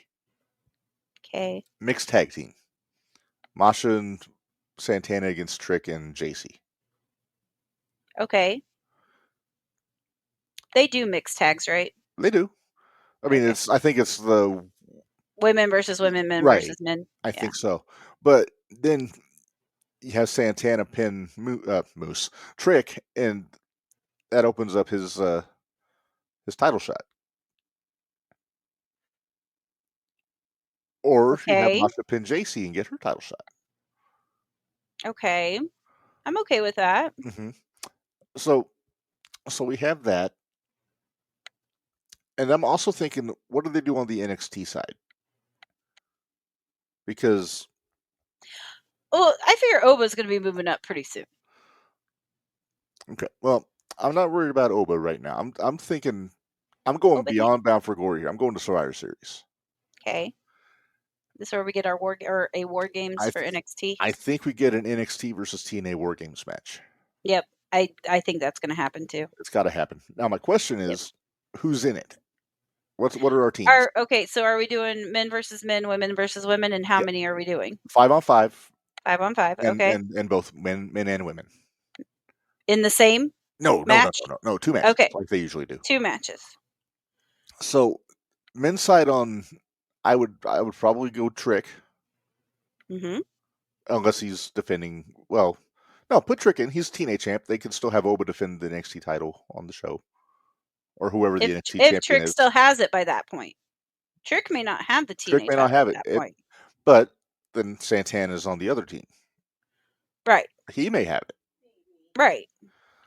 So, well, here's just a thought that I'm just throwing out there. Throw.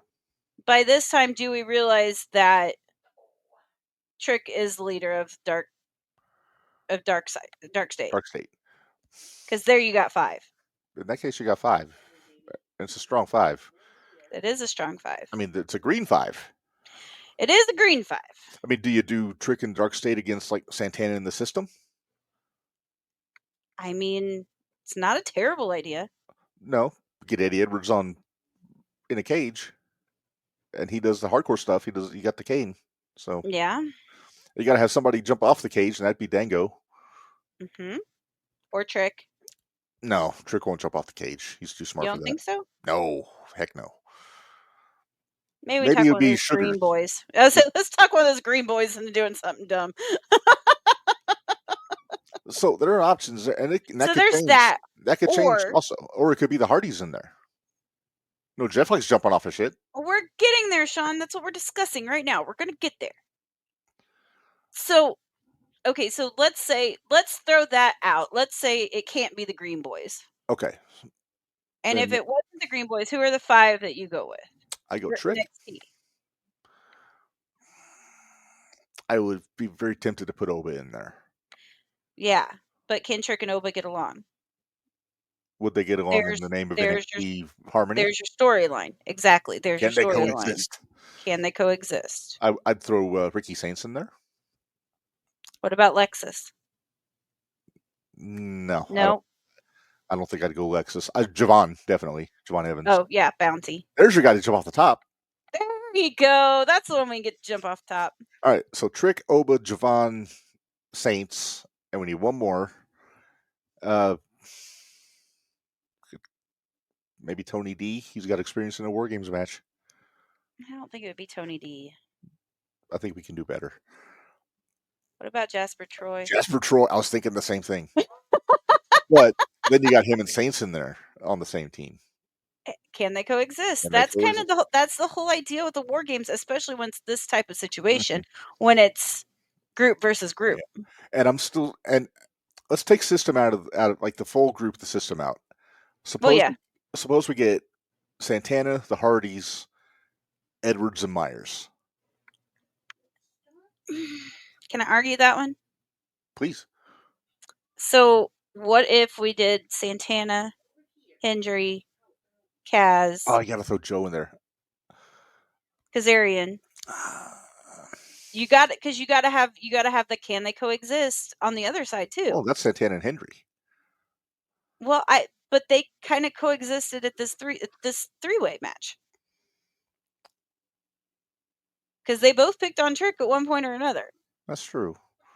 So, yes, I think they can coexist. But if you add Kaz or Kazarian, that really cost them both the championship.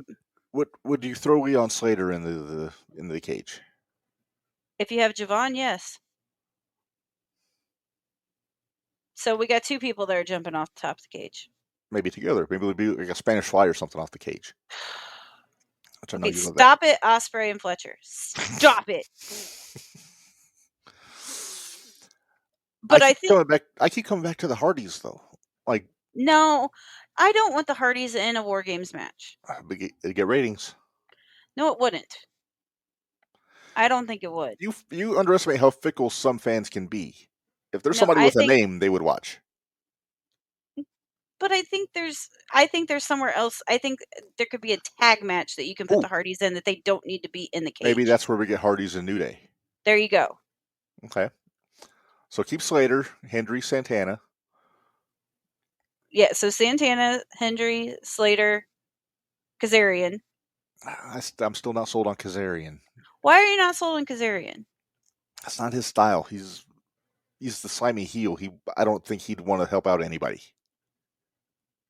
But would he want to defend TNA? Well, he claims to be the king of TNA, but every time they have a chance to get their belt back, he screws them over. You know why that is? Because he wants it. Because he wants it, and he thinks he can beat Trick. I see what that is. It's not a horrible idea. It's not a horrible idea. So if that's 4, then who's our 5th? We have? Santana, Hendry, Kazarian, Slater. That's only 1 heel.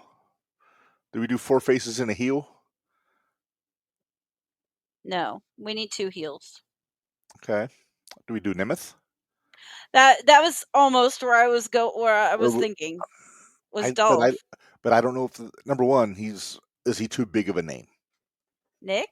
It's a WWE guy, pretty much. Do you want to stick with homegrown TNA talent? So why not throw him in there with the possibility that he will turn on the TNA guys in order to make sure that the NXT guys win? Maybe. It's not a bad idea, but is my whiteboard going too much for you right now? It's going. I wish I had a whiteboard set up for this. I'm trying to think who else is. What about? Good flop. No. Fuck you. No flop. See, but then you're kind of arguing your point because you just said you didn't want big names in there. You said Dolph is too big of a name. AJ is not a big name. He's just a. That's not what I'm saying, but the Hardys are. So why would you do that? You make a good point. Okay. Well, number one, Jeff would jump off the cage. I don't think Dolph would. We got Javon Evans for that. Well, now we do, and we got and you got Slater. Right. But you think you could keep Jeff Hardy from climbing up to that cage? No, I don't think you could. That's the reason I don't want him to, because we kind of need him somewhat healthy. Somewhat. I said somewhat. Yes. I'm reiterating. You said somewhat. I mean, you got Ali, but a WB guy. Shit. Macklin, Warner. Put Mansoor on an NXT show. Oh, God. You say that, and I'm sitting here going, what about Jake something? Or if you want to go deep dive NXT alum, you can go Sami Callihan. EY.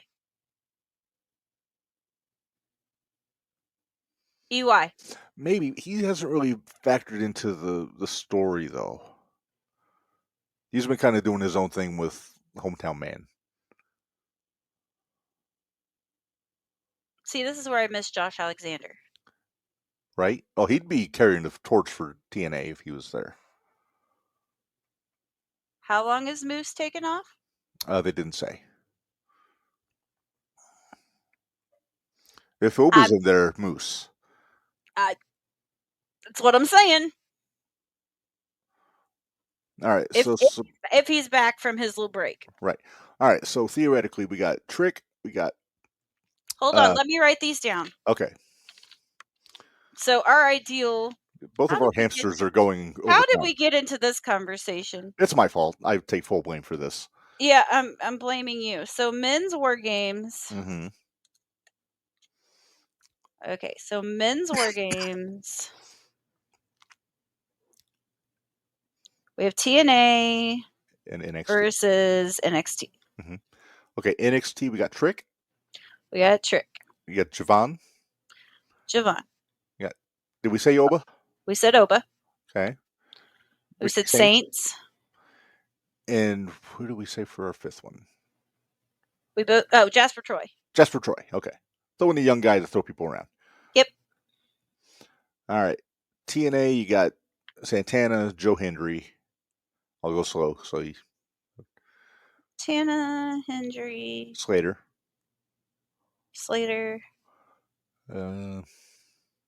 We said Moose. Moose. Question mark Moose. Question mark. If he's there. And then are we... what if instead of that, it's just the Nemeths as a team? Could be. I mean, they're heels. Who was the other one we said, though? Kazarian. Yeah, that was the one you couldn't. Okay. So if 1, 2, 3, 4, 5, 6. Okay, so if we put Moose in, we wouldn't have to use Kazarian. Right. But you'd only have Dolph. You wouldn't be able to have both Nemeths. Well, if you're picking one or the other, you're picking Dolph. Duh. Nick. Yeah. What about Dreamer?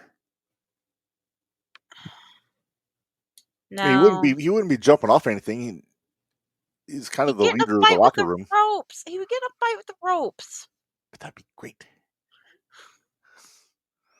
Just imagine Dreamer waddling into the cage and whacking people with a kendo stick. I don't love Tommy, but come on. Who are we kidding? I mean, I'm not gonna say I'm against it, but Pie in the Sky, I won't answer just for the okay. chaos. So then, what do we want? Santana, Hendry, Slater, Moose. Moose, and Manser. If you want your coexist, it's Manson Dreamer. Okay, so let's. Because Dreamer hasn't done anything in the ring in this whole thing. So Mance and Dreamer. Right. So we've got Santana, Hendry, Slater, Mance, and Dreamer. That's a really eclectic team, is it not? It really is. And then on the other side, we got Trick, Oba. We've got Trick, Javon, Oba, Saints, and Jasper Troy. I don't hate it. I don't either. All right. All right, women's. Let's talk women. Okay. Obviously, Masha is the captain of the TNA team. Okay, so TNA, we got Masha. Mm-hmm. Now, who do you put though for your? Who do you put for your NXT team though? Do you go Jordan? That wasn't who I was thinking as the team captain. You know who I'm thinking team captain. Blake Monroe. Well, she does like the hardcore stuff. Do we just do fatal influence across the board? No, we can't do that. I mean, JC can be in there. I'd say Fallon be in there. I don't want Jasmine in there though. No. Keep her out. Put Blake in her place. Okay, so we're going. 3. So we're going JC, Fallon, Blake. Do we do Jordan? That sounds horrible out of context. Okay. Zarya? Here's my thought. Let's see what you think of this. What about Kilani and Jordan? What about Lola? Here's the thing. Lola's a tweener. All the ones we have in here right now are all heels. Can I throw a visual at you just as a potential selling point? Oh, Lola and Masha. No. Well, there's that. But I was thinking, what if we got a soul snatcher off the top of the cage? Oh, God damn it. I don't want to see that, though. I think that's too much. That's too much. Yeah. I like the idea of Lola because she can throw down. I like the idea of maybe Jada Parker. That was my other thing. What if we did Lola and Jada? I mean, I don't hate it. All right, let's do Lola and Jada. Make Jordan the referee. And it's not even that. It's just that I feel like Jordan would be better used somewhere else on the card. Well, by this point, Jordan might be champion. Yeah, she might. Yeah. It might not be JC. It might be Jordan. Yeah, what do we do then? Because depending on who it is going to determine who's got the belt. Who's got the belt and all that. Yeah. I mean, I know this is like 4 months in the future. So I know. This is wild speculation. Which is hilarious because this is what we do. It really is. This is van rides to indie shows. Right? This is van rides to indie shows right here. Yes. Or sometimes we're booking the indie shows. Who the hell knows? That's true. TNA, if we got Masha. Killer Kelly. Do you throw Indy in there? You could. I don't know. She used to be WWE, but she's getting a push. She's getting a push at TNA. She doesn't work for WWE, though. She works for TNA. Exactly. But it's kind of like the same thing I was saying about Nemeth. Like, do we put WWE names in there? But I think she's not that big that she would overshadow anybody. And she never really got out of the She never really got out of NXT. So not really, no. Let's see. Who else? What about Spitfire? What Daphne? Rosemary. Rosemary. I like was Rosemary. Thinking crazy goth chick, and I said the wrong one. That's okay. Okay, so Masha, Killer Kelly, Indy, Rosemary, We're guesstimating things. Wildly speculating the future. Speculating what's going to happen in 4 months. You ought to do it sometime, Sean. It's fun. It really is fun. Just pie in the sky, thinking, what we would like to see, and then we laugh when it happens. Yes, because we do make things happen. There are times that things that we have wildly speculated have showed up. That's true. We're missing one more girl. Okay, who do we have so far? Masha, Killer Kelly, Indy, and Rosemary. Do you put M in there? No, she. Don't think so. No, I think she's still that third banana in the Elegance brand. What about Sasha? Tasha? Is it Sasha? Tasha. Tasha Steelz? Mm-hmm. Wouldn't be a bad choice. I feel like we need a big. I think we need one of our big, like a big muscle gal, maybe Savannah Evans if she's around. You're thinking something. I am. What if Jordan decided to join the TNA team? That ain't gonna happen, but I'm putting it down because I like that idea. I could see Masha putting the guilt trip on. Can I throw one more name out there? Sure. Mickie James. That surprise. Yep. Okay. So this is what we got. Maybe TNA has a 5-on-4 with a mystery partner, and it winds up being Mickie. Maybe no hitter by the Cubs right now. By the way. All right. So you ready? This is what we've got. Hit me. Okay. So War Games. We get TNA versus NXT. Okay. For the men's, we have Santana, Hendry, Slater, Mance, and Dreamer. Okay. For NXT, we have Trick, Javon, Oba, Saints, and Jasper Troy. Nice. And Dreamer kind of fills that Paul Ellering role, like the manager in the match. Yeah.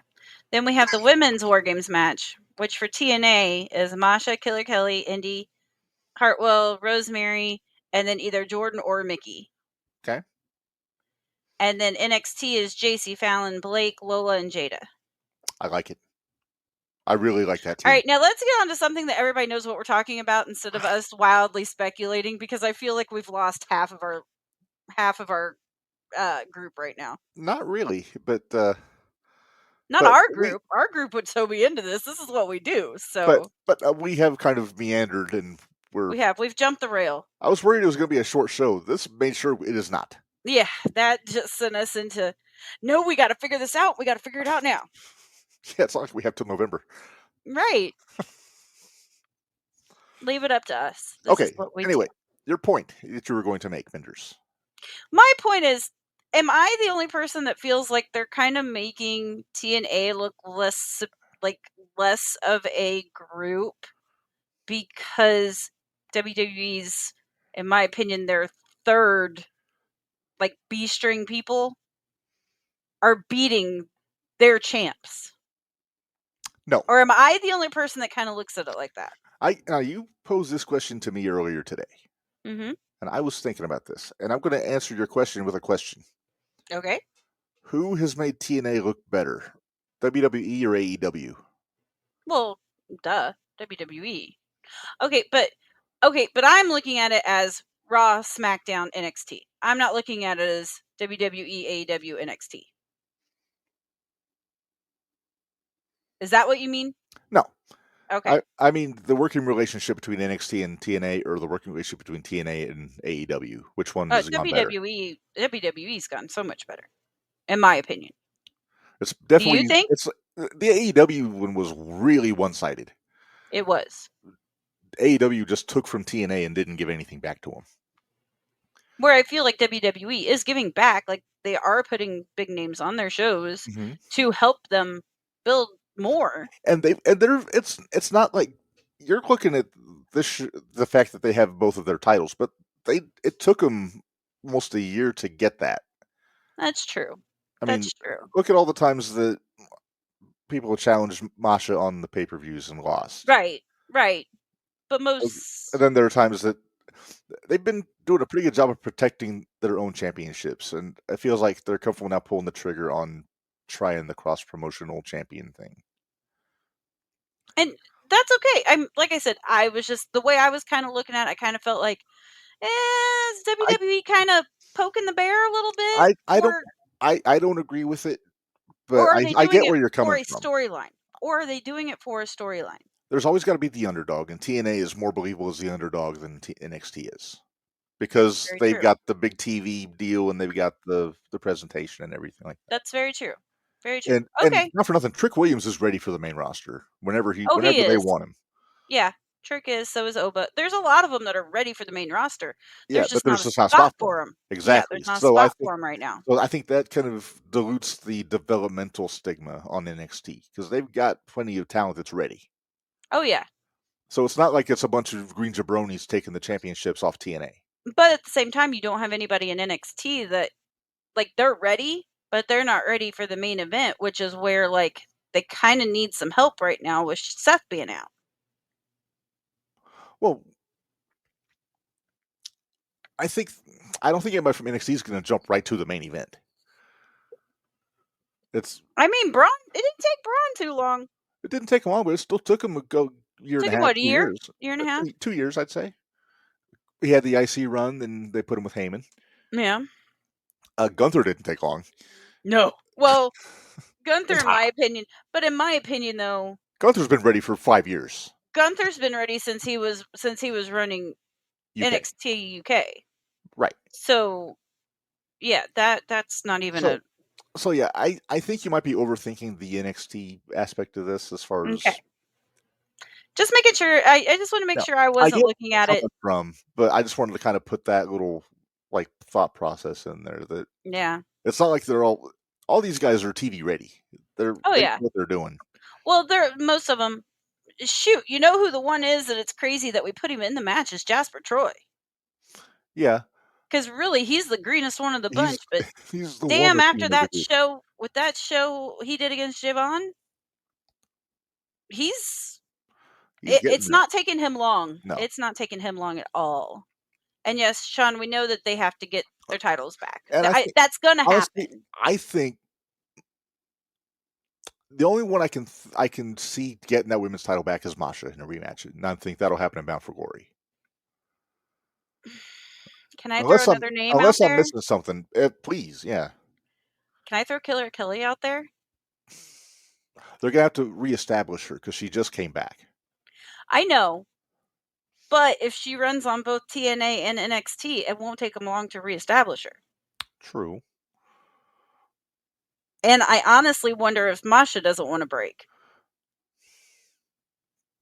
I mean, think of how many shows she's doing a week. Between what she does with TNA, with GCW, JCW, everywhere she goes, I'm sure she could use a little break. Or at least something where she's not carrying a belt at everywhere. Right. That's why I thought that she was going to drop that JCW title. Oh, I did too. I did too. Man, there was a time when she was JCW and GCW heavyweight champion and knockout champion. Fun. That's fun. But yeah, so just you throw out Killer Kelly. It's not a bad idea, but like I said, she just has to get reestablished. But the thing is that it can't be somebody that Masha has beat. It needs to be somebody that has beat Masha. And in all honesty, the only person I could think of is Jordynne Grace. Mickie James. Yeah, Mickie James. But she's also retired, pretty much. Yeah, so I mean... Would they dare put the belt on Tessa? I almost think Tessa's going to show up on NXT tonight, honestly. Because she's suspended indefinitely? Yes, I do. I actually... And... Hold on, where's my notes? Because I wrote it down. Tessa indefinitely suspended, but she is at NXT. That was what I put down as my notes. I could see then if they go long term, put her in the Tessa could be in the NXT one. Okay, all right. Where's my whiteboard? Let's move on. Let's move on before we get too much longer because I'm hungry. We're going to be doing this till 11 o'clock because I don't have to work tomorrow. Oh, damn it. I've got to get up and go get my car. But yeah, you got to get your car. Yeah.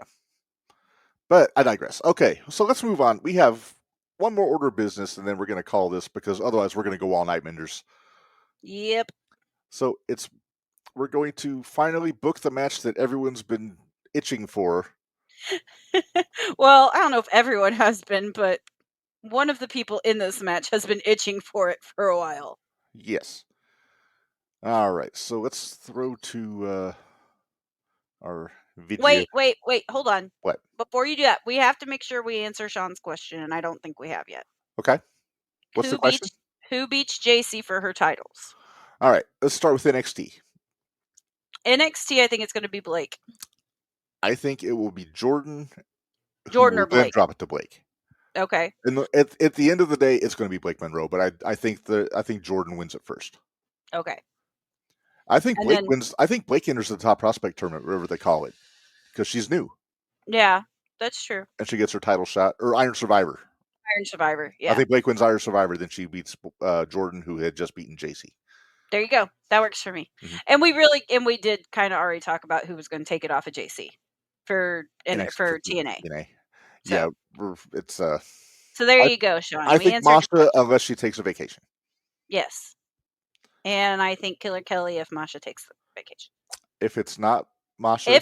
If Tessa doesn't take the NXT belt. Okay, we got to stop this. I was going to throw one more name out there. If it's not Masha, I say Rosemary. Okay. I'm okay. Well, yeah, but Masha beat Rosemary, so. But that's only if Masha takes a break. Yeah. Okay. True. Okay. Got it. Moving on. Moving on before we get lost again.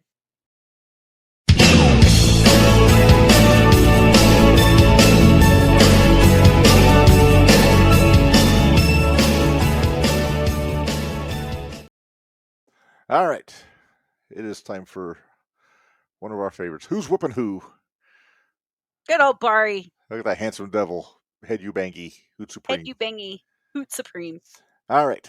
And we came up with this in the car on the way to the PWE show this week.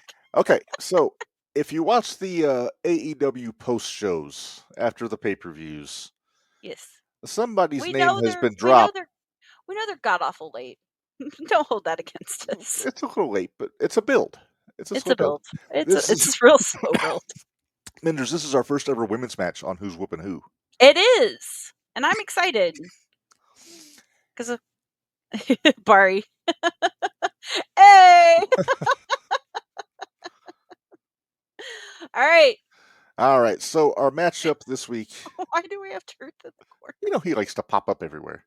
He does. Okay. All right. But our match is representing the World Wrestling Federation, Wendy Richter, taking on AEW's Timeless Toni Storm. Toni wanted this match for a long time. Toni wants this match. She doesn't know why Wendy will not answer her challenge. She wants this match in the worst possible way. She does. All right. So let's go to the tail of the tape here. Tail of the tape. All right. It's small print, but I can read it. Oh, wow. You did make it little. Yeah, that's because I had to fit everything in. Why did you add the centimeters? Okay. Because she's from Australia. They measure in centimeters. Oh, okay. Gotcha. All right. So Wendy Richter from Dallas, Texas. Toni from Gold Coast, Australia. Wendy's 5'8". She's taller than I thought she was. Yeah. And then Toni 5'6". Wendy 140. Toni 143. So pretty even size-wise. Yeah. Not too much of a difference there. I would say Wendy. Let's finish this. Finish move. Wendy powerbomb. Toni lets the Storm Zero, the Power Driver.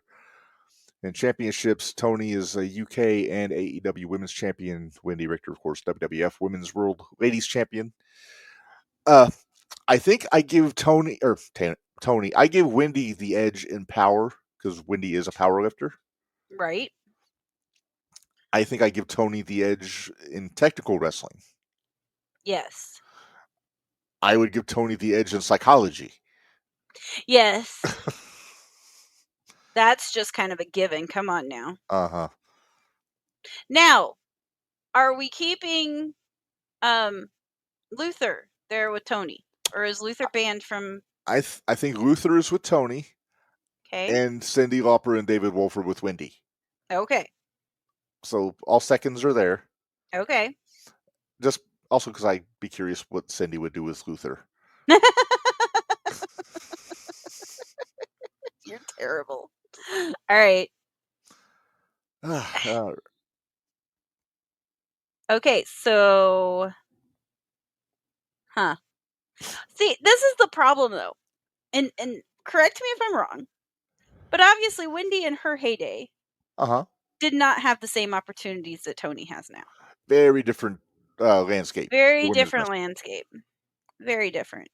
If you weren't one of Moolah's girls, you weren't getting a push. No, you were nobody. So you have to take that into consideration. Mm-hmm. Now, I'm going to throw this out there, and I'm not putting this as Wendy Richter, the heel from Mid-South. We're going rock and wrestling Wendy Richter. Well, yeah, I was assuming we meant WWF. Right. Wendy Richter. But where I'm going with this is, who's the heel here? Because Wendy was crazy over as a babyface, and Tony is crazy over as a babyface. She was also crazy over as a heel, though, too. Was she really a heel? Because she was getting cheered as a heel. That's not a good heel. But she's that heel that you love to hate. And then you fall in love with her when she switches on you. I would I would go the heel here. I would go Tony as the heel. Does she throw the shoe? Well, and yeah, of course she throws the shoe. But the only other reason I would say go with Tony as the heel here is because she's the one that called out Wendy. She called her out. Right. And titles are off the table here. Oh, yeah. No titles. Just one-on-one. Just one-on-one exhibition match. Okay, Reb, make your pick.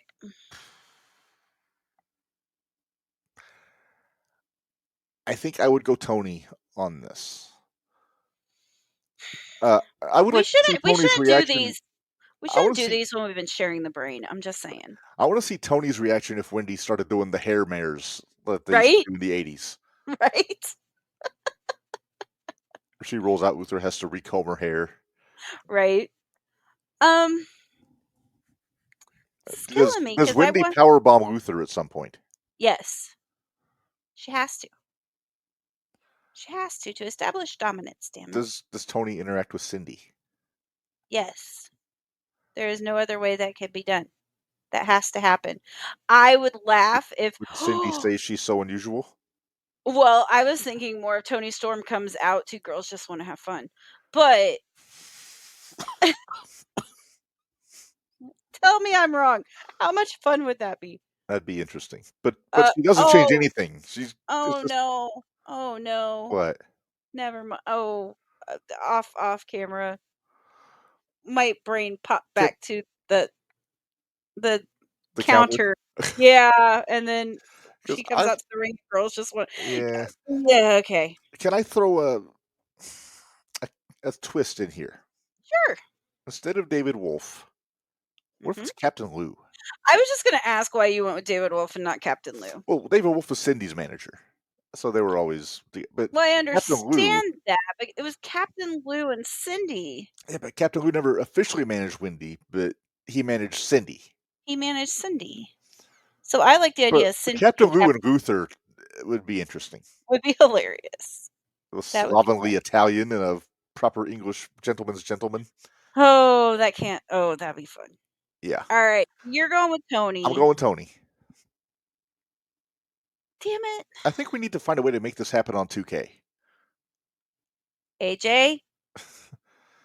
If there's a way we could do that and record it and then put it on here for these Who's Who and Who segments.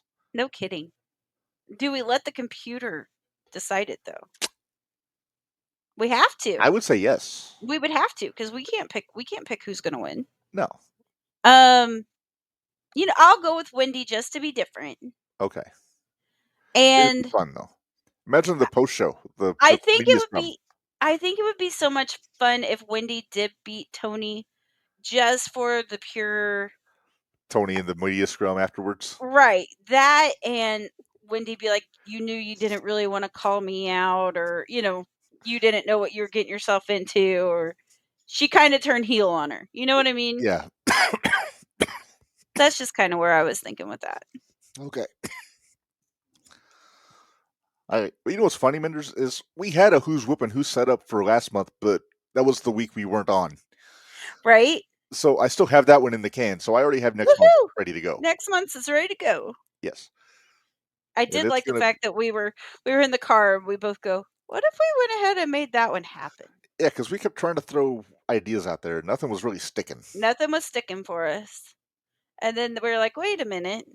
Why are we coming up with ideas when Tony Storm came up with the perfect one? Exactly. So. All right. So that works. I like it. I think that was a good segment. I do too.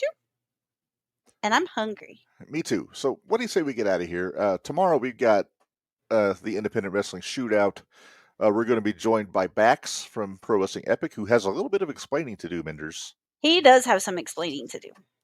Are we going to be joined by another guest who reached out to you today? I thought we were going to discuss. We will discuss that later, but we do have to talk about Mad Batch. We got to talk about NVW. We got to talk about PWE. 01. 01. Oh, remind me. I will send you 2 matches from MVW that I had. Okay, and I did send you the 01 show. Yes, you did send me the 01 show. Okay, so we got that, and then I cannot wait, Minderz, for Friday. The Extreme F review. I've been waiting for you to see this episode. All right. This is 2 out. This is 2 out from. No, this is live. This is going to be dropping this Friday. Sean wants to know what's Max the Impaler up to these days. I believe they're still in NWA. Yeah. And also Japan. I would say I think they're in Japan right now. Right, but they're still working NWA when they're in the country. Yes. But yeah, it's a very. We'll be talking GCW tomorrow too. We'll be talking GCW. They were in Coney Island at the ballpark. Yep, I got to finish watching that. Yeah. And Dreamwave. Because we didn't talk Dreamwave. Yeah, you finally watched Dreamwave, so we can get the results from Dreamwave. I need to finish it, but. Well, but you're going to have watched it. I will finish it by tomorrow. Yes. Yes. So, crap, I got a lot to. Holy cow! I got a lot to watch before tomorrow. Yeah. I forgot I had to finish watching that. Okay. Anyway. All right. Well, let's get out of here. Thanks everybody for joining us. Sorry about the rambling. Yeah, sorry about our whiteboard moment. You knew what you were getting into when you started listening or watching this. Yeah, especially if you know us. But we're going to get out of here. Thanks everybody for joining us. Until next time, for Minderz, this is Reb reminding y'all life is hard, work stiff. We'll see you guys next time. Thanks, guys.